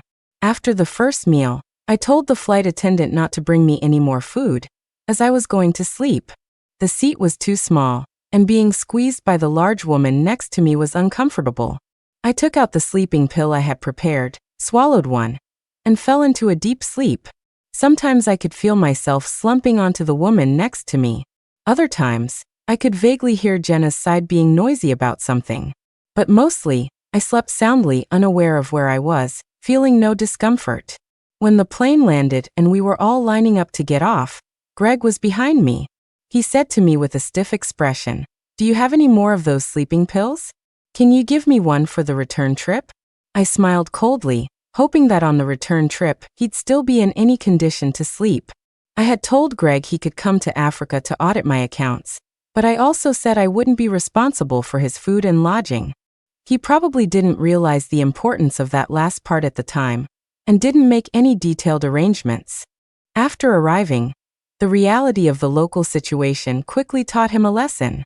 He had managed to contact someone from the Chamber of Commerce to host him, but since they weren't familiar with each other, it must have been very inconvenient. The next time I saw them was at my hotel. My brother and I had started a business here. The mining business is a 3 years no deal. One deal feeds you for 3 kind of thing. The last 2 years have been slow for mining, so my brother and I opened a hotel. The so-called hotel was just a piece of land we bought by a lake, where we built a few dozen houses. Every 10 houses formed a courtyard, and several courtyards were connected. In the middle, we either put in a pool or a garden. It had that unique local layout. It wasn't hard to set up. What was difficult, and what I had, was a foundation here. I could solve the electricity problem and provide power 24/7. I was sitting at the bar next to the front desk, sipping a drink. A few local black men were already drinking in the middle of the day, and the whole lobby had a relaxed, pleasant atmosphere.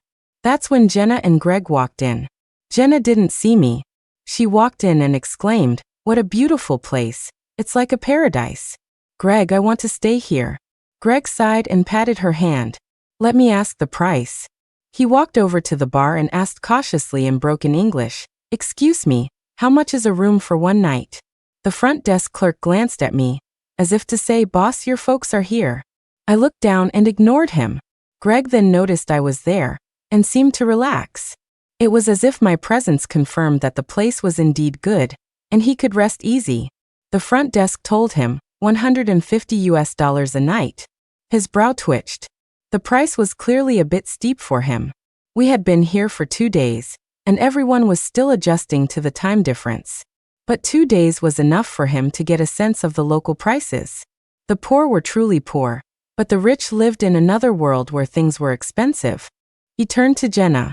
"Let's just stay at Old Chien's place.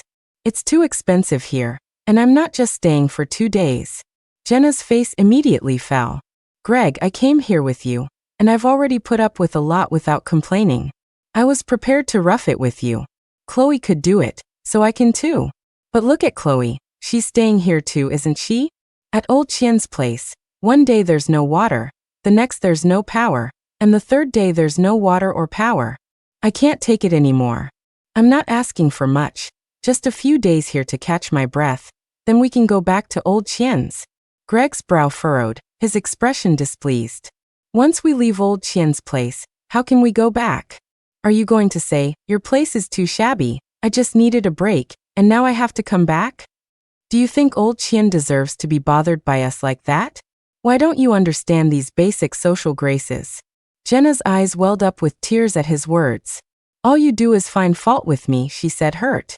"You don't understand my difficulties at all." Greg sighed again, a deep, heavy sigh this time. His face was filled with sorrow. "I told you not to come, but you insisted. You're just making a scene." Jenna started to cry and wail. "You're looking down on me? You're already getting impatient? What did I do? Just because I wanted to spend a little money, I'm a burden? Are you serious?" Greg opened his mouth to say something, but in the end, nothing came out. I guess he wanted to say, "Yes, I am serious. The few million I have won't last forever." But he just shook his head and sighed. I noticed he sighed a lot now. What did he have to sigh about? He still had a few million. That was infinitely better than when we started with nothing. He was just bitter about falling from such a great height. I wanted him to be miserable. That meant my goal was achieved. Let him suffer. Let him be in pain. Let him feel resentful. Let his mind be a battlefield of conflicting emotions, a constant state of self-torment. Let him be forever dissatisfied. These were all things I had endured. I wanted him to go through every single one of them. He ultimately decided to stay, paying for 10 days up front. He was surprised to find he could pay with WeChat. After he pressed the transfer button, my phone pinged. "You have received a WeChat payment of 10,000 yuan. He looked up at me sharply, his face a mask of disbelief. Jenna noticed something was wrong and looked over too. I nodded. "This hotel is mine. You didn't pay the wrong person." Jenna jumped up. "Chloe, you hid marital assets. I should get a share of this hotel." Before I could say anything, Greg spoke, his voice laced with bitterness. "Chloe wouldn't do something like that. If I'm not mistaken, she probably used the money I gave her mother-in-law to build this hotel. No wonder she always made me specify that it was a voluntary gift. Chloe, were you planning to leave me from that far back? Were you thinking about splitting up, about how to bankrupt me and leave me with nothing, from all the way back then? Is that it? I scoffed. Not earlier than when you first betrayed me. Actually, I've been wanting to ask you, when was the first time you cheated on me? And when was the first time you slept with Jenna? Did you think of me then? What was going through your mind? What a joke. If I didn't bring up these things, it was as if the filth never happened, and he could righteously question me. How dare they? Greg's expression shifted dramatically, a mix of pain, regret, and resentment. Finally, he covered his face with his hands to hide his emotions. On the second night of their stay, I was relaxing by the pool. The pace of life here is slow, perfect for living. There's none of the hustle and bustle of a big city. The world is quiet, with only the gentle sound of water flowing in the pool. It's very pleasant. When Greg approached me, I thought it was a waiter bringing me fruit. I was playing on my phone and said casually, "Just put it there." Seeing that I didn't shoo him away, Greg sat down in the chair next to me. I looked up and met a pair of deep eyes. I was just thinking, how many backup plans did you set up for yourself before you destroyed the company? What a buzzkill. This man was born to ruin a good mood. I chuckled softly. No need to be jealous. They're just small businesses. After all these years of reform and opening up, the golden age of the construction industry is over. You should probably settle down and live a quiet life too. But he wouldn't listen. I'll work hard. What you can do, I can do too. It's just starting over, right? I didn't argue with him because there was no point. He persisted. You look down on me? I smiled. It doesn't matter if I look down on you or not. As long as the one at home looks up to you. That's all that matters. We're on different paths now. He suddenly looked dejected. He didn't say he regretted it, didn't say he was sorry. He just lowered his head and was silent for a long time. I was about to get up and leave, but he, afraid I would go, quickly spoke up. Even heroes seem ordinary once you get to know them. I didn't realize it before, but now from this position, I see how much smarter you are than everyone else. Now that I've calmed down, I realize you have the courage to tear everything down and start over. If our positions were reversed, I know I couldn't do it. You didn't want to make it easy for us, did you? Me, the mistress, the illegitimate children. You felt like we were all benefiting from your hard work? I raised an eyebrow. Weren't you? He pursed his lips, thought for a moment, and nodded, finally admitting yes. I rode your coattails, and the women on the outside unscrupulously profited from you. I finally stopped mocking him and nodded in acknowledgement. It's rare for you to admit it.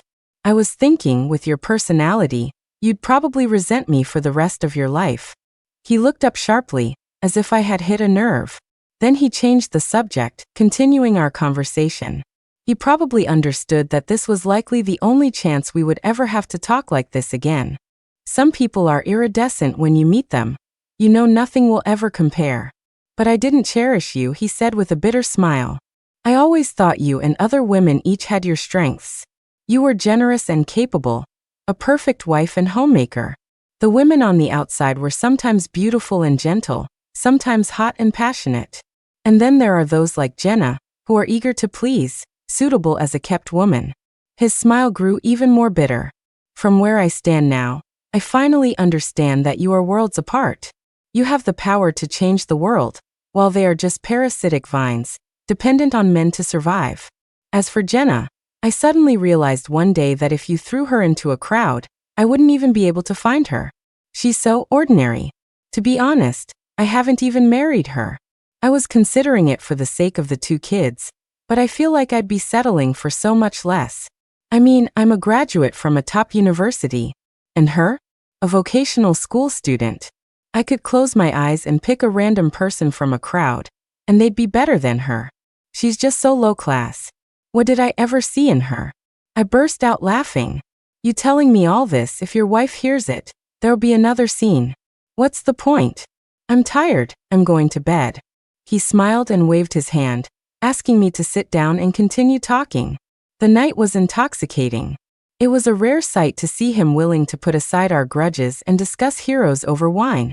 So I continued to listen to his flattery. He spoke more and more fluently, without a hint of awkwardness. I was blinded by all the pretty flowers. To even compare you to them. Wasn't that an insult to you in itself? I was so wrong.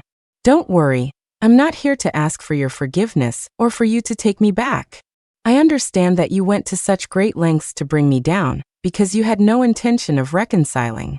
From now on, we can only be strangers." He suddenly laughed, a laugh mixed with tears. I'm laughing at myself. I used to think I was a successful man, and having many women was a sign of a man's success. Others had it, so I had to have it too. But I didn't realize that messy relationships are the worst thing for a man's luck. Your place in my heart will always be irreplaceable. I thought you understood that, and I understood it too. So, I figured you wouldn't mind the wildflowers on the side. I was being arrogant. I thought being surrounded by beautiful women was the greatest pleasure in life. I had succeeded, so I had to experience it. My mistake was wanting to have my cake and eat it too. I wanted both pleasure and a good wife. How can a person be so greedy? I was resting on your laurels, but I didn't respect you, the hero. I was too full of myself. I felt a sense of alarm. His self-reflection was not a good sign. The more clear-headed he became, the closer he was to success. Don't be fooled by his nice words, he was a threat to me. I hoped my plans hadn't been in vain. I had no desire to listen to him anymore. I'm going to bed. If your wife wakes up and hears you saying these things, she'll definitely throw a fit. Let the past be the past. Don't be in a hurry, just a few more words, he insisted, not letting me go. He had to have his say. He had been more honest in the last few minutes than in the past few years combined. She won't wake up. Look at her, low background, no ability. She talks a big game about roughing it with me, but it's all for show. She can't handle any hardship at all. I had already contacted the Chamber of Commerce. Even though we were new here, at least someone was hosting us. The living conditions were a bit rough, but I told her that before we came. But her? It's not that she's in a bad mood and trying to make trouble for me, she genuinely can't handle it. She can't sleep if she doesn't wash her hair, so she lies awake all night. During the day, she's so tired, just waiting for the water and power to come back on so she can wash her hair. The Chien family is trying to save water when it's available. What can I say? Now that she's in a nice environment, she's sleeping like a log, like she hasn't slept in 800 years. He lowered his gaze, and just as my patience was about to run out, he spoke again. Did our relationship get this bad because of her? If I hadn't had children with her, would you have just divorced me and been done with it? He looked at me with an earnest gaze, desperate for an answer. I gave it to him straight. Yes. If it had been anyone else, it would have just been a divorce. No scorched earth. He smiled bitterly. I knew it. Then, his laughter grew more and more frantic, until he was doubled over. Watching him lose control like that, I felt a sense of satisfaction. He later composed himself and said wistfully, I pushed you too far. I forced you to play your deadliest hand. A hero like you. How could you endure such humiliation? I was resting on your laurels, but I didn't respect you, the hero who earned them. I just thought success came so easily, that you were nothing special. I misjudged. I was arrogant. As I turned to leave, he said from behind me, It's a shame life doesn't have a reset button. There's no turning back for me. A shame. Everyone has the right to say what a shame, except him. If it weren't for him, my career wouldn't have had to start over from scratch. If anyone deserved a second chance, a new beginning, it was me, not him. And he had the nerve to say it was a shame. I hadn't even said that word yet. On the fourth day after landing, Greg came to my company to audit the books. Just as he had said, even if I was going to destroy the company, I would do it within the legal framework of divorce and asset division. I wouldn't do anything shady. He knew perfectly well that the audit would yield nothing, yet he still came over, putting on a show. He would frequently video call his lawyers and accountants, showing them my ledgers. I knew he was just trying to pry into my business secrets. The construction industry back home was becoming increasingly competitive. It was hard enough to maintain one's position, let alone for someone like him who was starting from scratch. It was clear he wanted to make a name for himself here in Africa. Nowadays, getting rich requires 3 things, one of which is to take the path others dare not tread. As he looked through my books, he quickly figured out my business model. And with the video call going, my client information was being leaked. I knew his little game, and I had my own malicious intentions. This place is full of scammers, and for a newcomer Chinese person, they're like a juicy piece of meat. Enough to make countless scammers vie for a piece. I brought him here precisely to set a trap for him. He was cautious after all. On this trip, he did nothing and returned to China. I followed shortly after.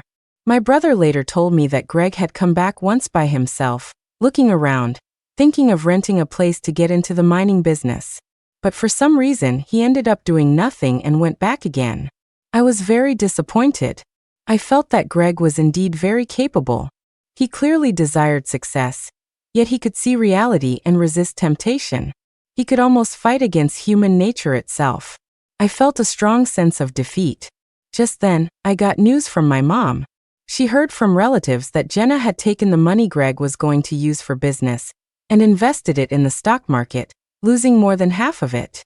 So that's what happened. Greg didn't fail in Africa because Jenna had lost his money. Was this a blessing in disguise? He only lost a part of his money in the stock market. If he had taken it to Africa, he might have lost everything. But Greg didn't see it that way. He felt that Jenna had ruined him and demanded that she pay him back every day. Later, he used the remaining money to rent a storefront in the hardware and electronics market, trying to do what I did and start a hardware business. One time, I went to the market to pick up some goods. The place where I was supposed to meet my client was very close to Greg's shop. While I was waiting, I heard Greg and Jenna arguing fiercely. Greg was yelling angrily at Jenna, "We haven't made a sale in days. What are you even doing here?" Jenna wailed back defensively, "Business is tough right now. Times have changed. You can't keep comparing me to Chloe." Greg suddenly fell silent. Then a voice dripping with sarcasm emerged. "You want to compare yourself to Chloe? How dare you? She's a certified powerhouse. You couldn't dream of having her skills. Don't you ever mention her name to me. You're not in her league. If you want to compare yourself to Mrs. Lee next door. Even her marketing skills are way better than yours. You know what? Just go home and take care of the kids. I'll poach Mrs. Lee to watch the store for me." Jenna kept sniffling, her tears flowing freely.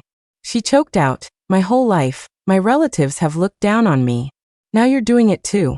Let me tell you, Greg, if it weren't for the kids, I wouldn't even bother with you.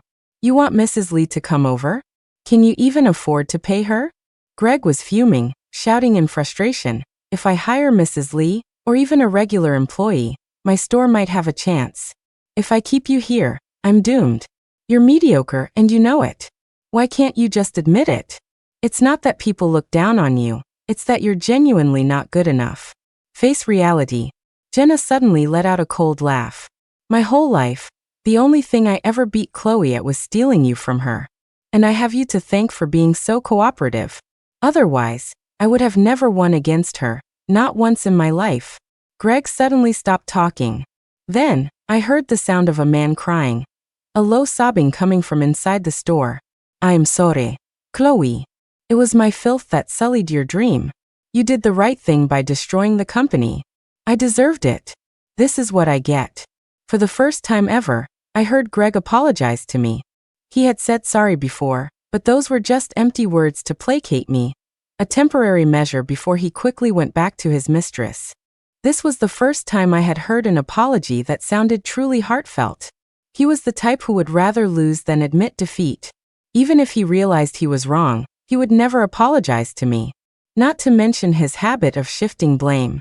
Even though I wasn't there with them, and they didn't know I was listening, in this situation, I heard his somewhat sincere repentance. What a rare thing.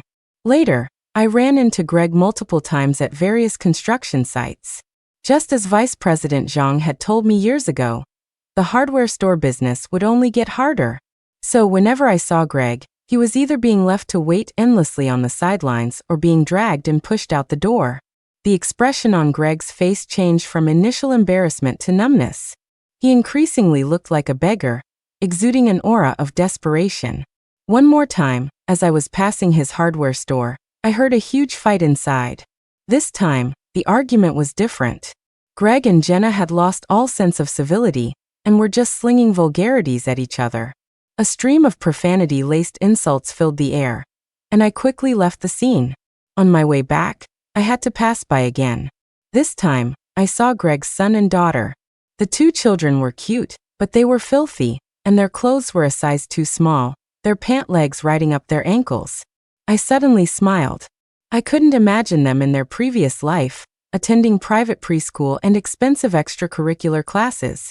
Jenna's mother led the two children and pushed open the door, so preoccupied with finding someone that she didn't even notice me nearby.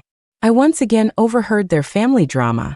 Jenna's mother, my aunt, shouted loudly, "Greg, I don't care how you run your business, but you have to pay for the little one's preschool and the older one's tutoring."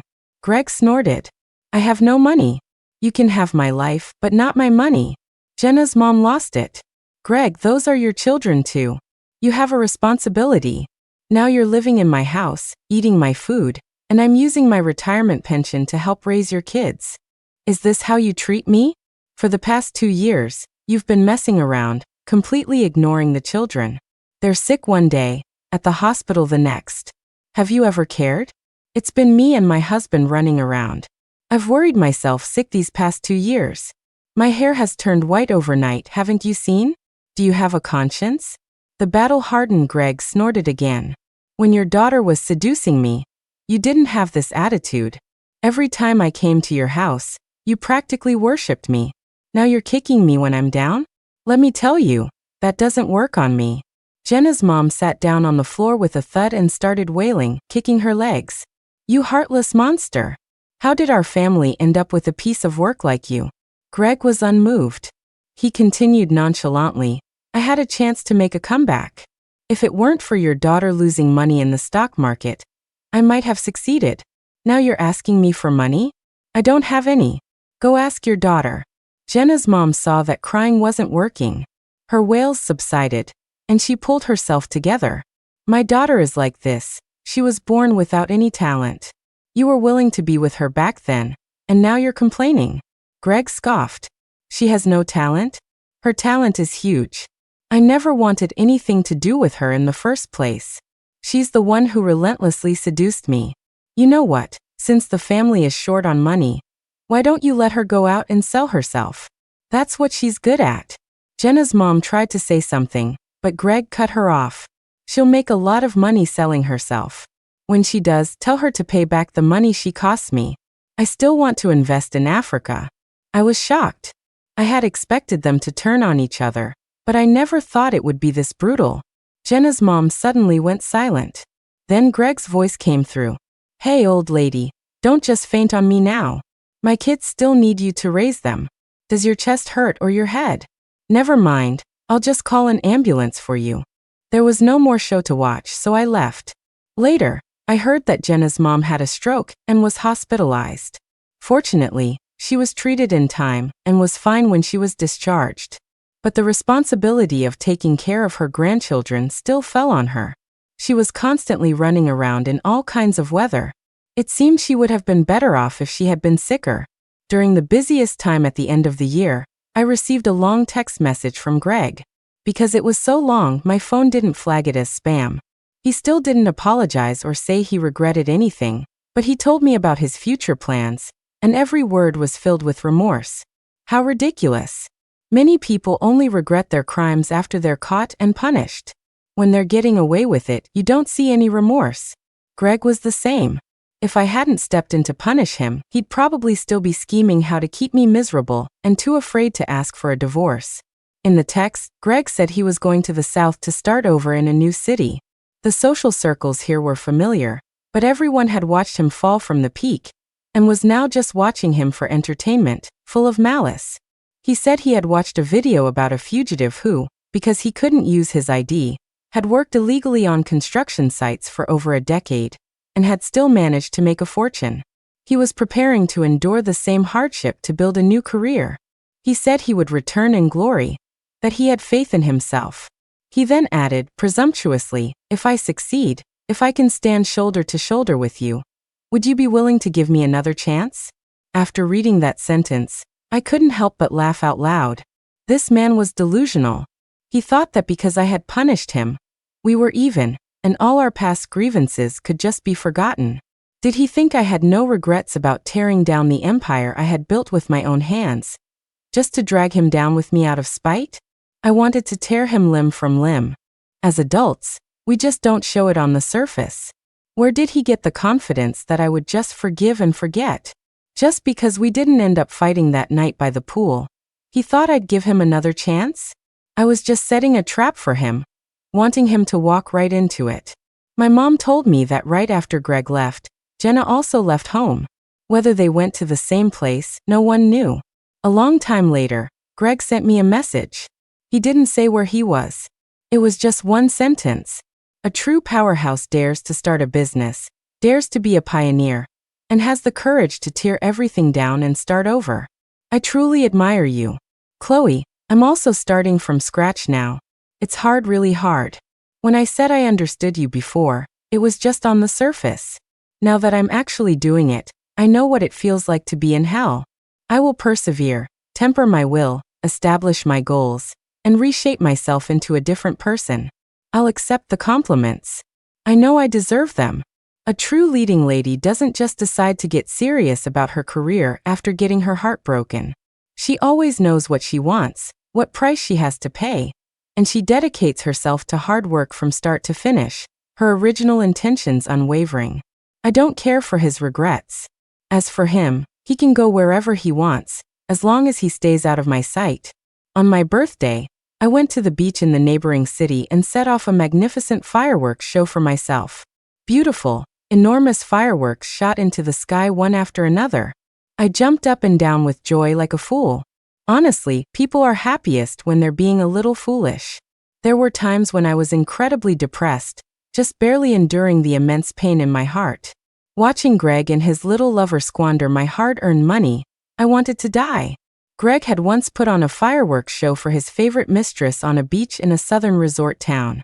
He had made the same promise to me when we were poor, but when he could finally fulfill it, the recipient wasn't me. I had been tormented by all sorts of negative emotions, far from the calm exterior I presented. Now I had completely let it go. I threw myself the long-awaited fireworks show. It was a bit lonely by myself, but who isn't lonely? As the fireworks show entered its second half, the sounds weren't as loud. My neck was getting sore from looking up all the time. I shook my head and noticed a man standing not far away. Who would come to this deserted beach in the middle of winter? I sized him up. He was clearly a rich man. At least he wasn't a homeless person. I was a little worried about my safety being alone. But the man walked over and asked with a smile, "Setting off fireworks by yourself?" I nodded, thinking to myself, so what if I'm alone? He had a powerful presence, but his expression was kind. He made small talk with me. I was driving by and I love fireworks, so I stopped to watch. "Hope you don't mind me crashing your show." I shook my head. He extended his hand. Jason, wow. If I remembered correctly, Jason, he was a construction tycoon in the neighboring city. I quickly shook his hand. I pulled out my business card to introduce myself, but he simply added me on WeChat. I had several business ideas I wanted to expand to the neighboring city, and now I had a connection to the top guy. The future looked promising. As he was leaving, Jason asked, "Aren't you that Chloe from the next city over?" Oh great. My infamous reputation had spread far and wide. I was a villain in the stories of many men. I knew that. But being recognized by a tycoon at this moment was still a bit awkward. I wasn't sure if I'd be able to climb this social ladder now.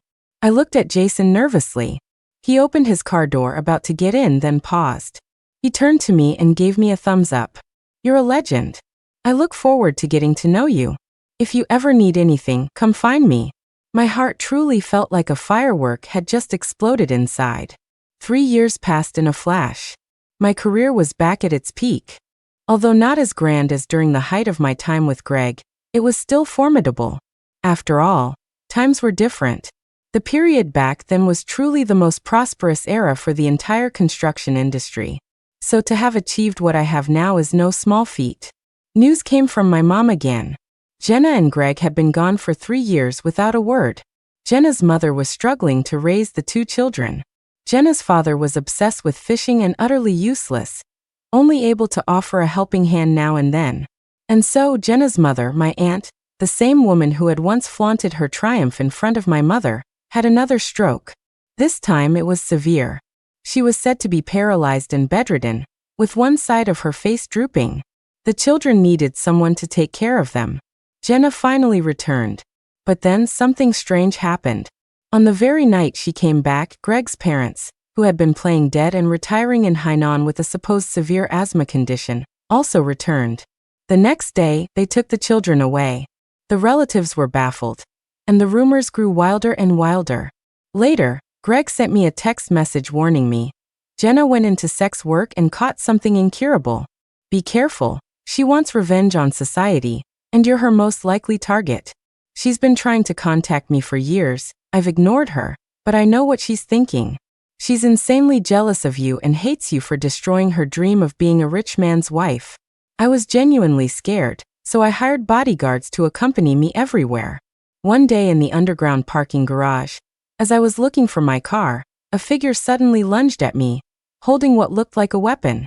After giving birth, I had started working out at the gym to get back in shape, and had also learned some self-defense.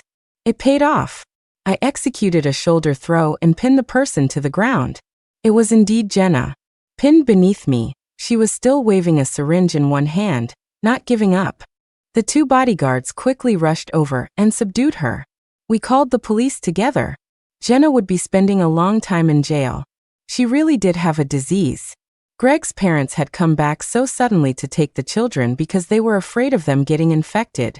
I just didn't understand why she had to hate me. But people with her kind of personality always blame others. They're never at fault. I had seen it all before. Actually, Greg and she were the same kind of person. That's why they got together. No consciência, no morals, no princípios. The next time I saw Greg was when I was taking my child to the doctor. I was in a frantic hurry getting out of the car. The recent wave of infectious diseases, one after another, had left me mentally exhausted. I didn't even notice when Greg appeared in front of me. I got out of the driver's seat, and as I turned to get my child from the back, I saw him. He looked at least 15 years older, maybe even 50. He once said of me that the hardships I had endured were written all over my face, that I looked old and tired. Now I was well maintained, with no trace of those hardships. That same description now fit him perfectly. I didn't know what he had been through all these years to age so rapidly. He held up a diamond ring, large and dazzling. He looked at me with a smug expression, his eyes even holding a hint of youthful clarity. Chloe, I've been through every kind of hardship these past few years. I started as a laborer on construction sites, and now I'm a contractor again. I have money now. I've fulfilled my promise to stand shoulder to shoulder with you. So, can you give me another chance? I sighed internally. First a crazy woman, now a crazy man. What kind of cosmic connection did I have with these people? Before I could say anything, Jason's luxury car pulled up. He's 5 years older than me, but he looked at least 10 years younger than Greg. He quickly walked over to my side, gently chiding me. The baby is sick. Why didn't you call me? I explained quietly. Didn't you say you had an important meeting today? He chided me again. What's more important than you and the baby? I explained again. I just got a call from the preschool teacher and rushed over. I even forgot to call the driver. He gave me another reproachful look. You're a grown woman, always in a panic. What am I going to do with you? From now on, I'm the contact person for the preschool. You can't be trusted. I lowered my head in resignation, not offering any resistance. Jason had already adjusted our child's clothes, packed up the belongings, slung the backpack over his shoulder, and scooped the child out of the car. I stood beside him, empty-handed. It was as if he had just noticed Greg. He glanced at him casually and asked me, "Who's this?" I had almost forgotten about him too. "My ex-husband," I said irritably. Greg froze, his body stiff. He looked at me in disbelief, stumbling back a few steps, his face a mixture of tears and laughter. "I rushed here, I didn't know. I guess it makes sense. Why would you wait for me?" He let his arm fall limply, and the ring fell to the ground with a clink. Then he fled, disappearing in an instant. My husband started nagging again. "Haven't you learned your lesson from that Jenna incident? You're letting these lunatics get close to you again." I kicked him in the leg and said through gritted teeth, "If you keep nagging like a broken record, you'll be sorry when we get home." And so he obediently shut up. The next time I heard news of Greg, it was that he was very sick, with some organ failing. The rumor mill was churning. The story was that he had worked himself to the bone over the years, completely exhausting his body. I heard the news at a dinner party and just found the messenger to be noisy. The name Greg no longer stirred any emotion in me. He was truly a stranger. He did, however, video call me once. I answered irritably, not giving him a chance to speak. I shot back, I hear you've made some money. You're not calling me to ask for donations for your medical bills, are you? He choked up, only managing to say, Chloe, I'm sorry. For all these years, I'm sorry. On his deathbed, still looking for absolution. When he was on top, he certainly didn't leave any room for me. So I said coldly, I don't accept it, Greg. Not every I'm sorry gets a that's okay. The end.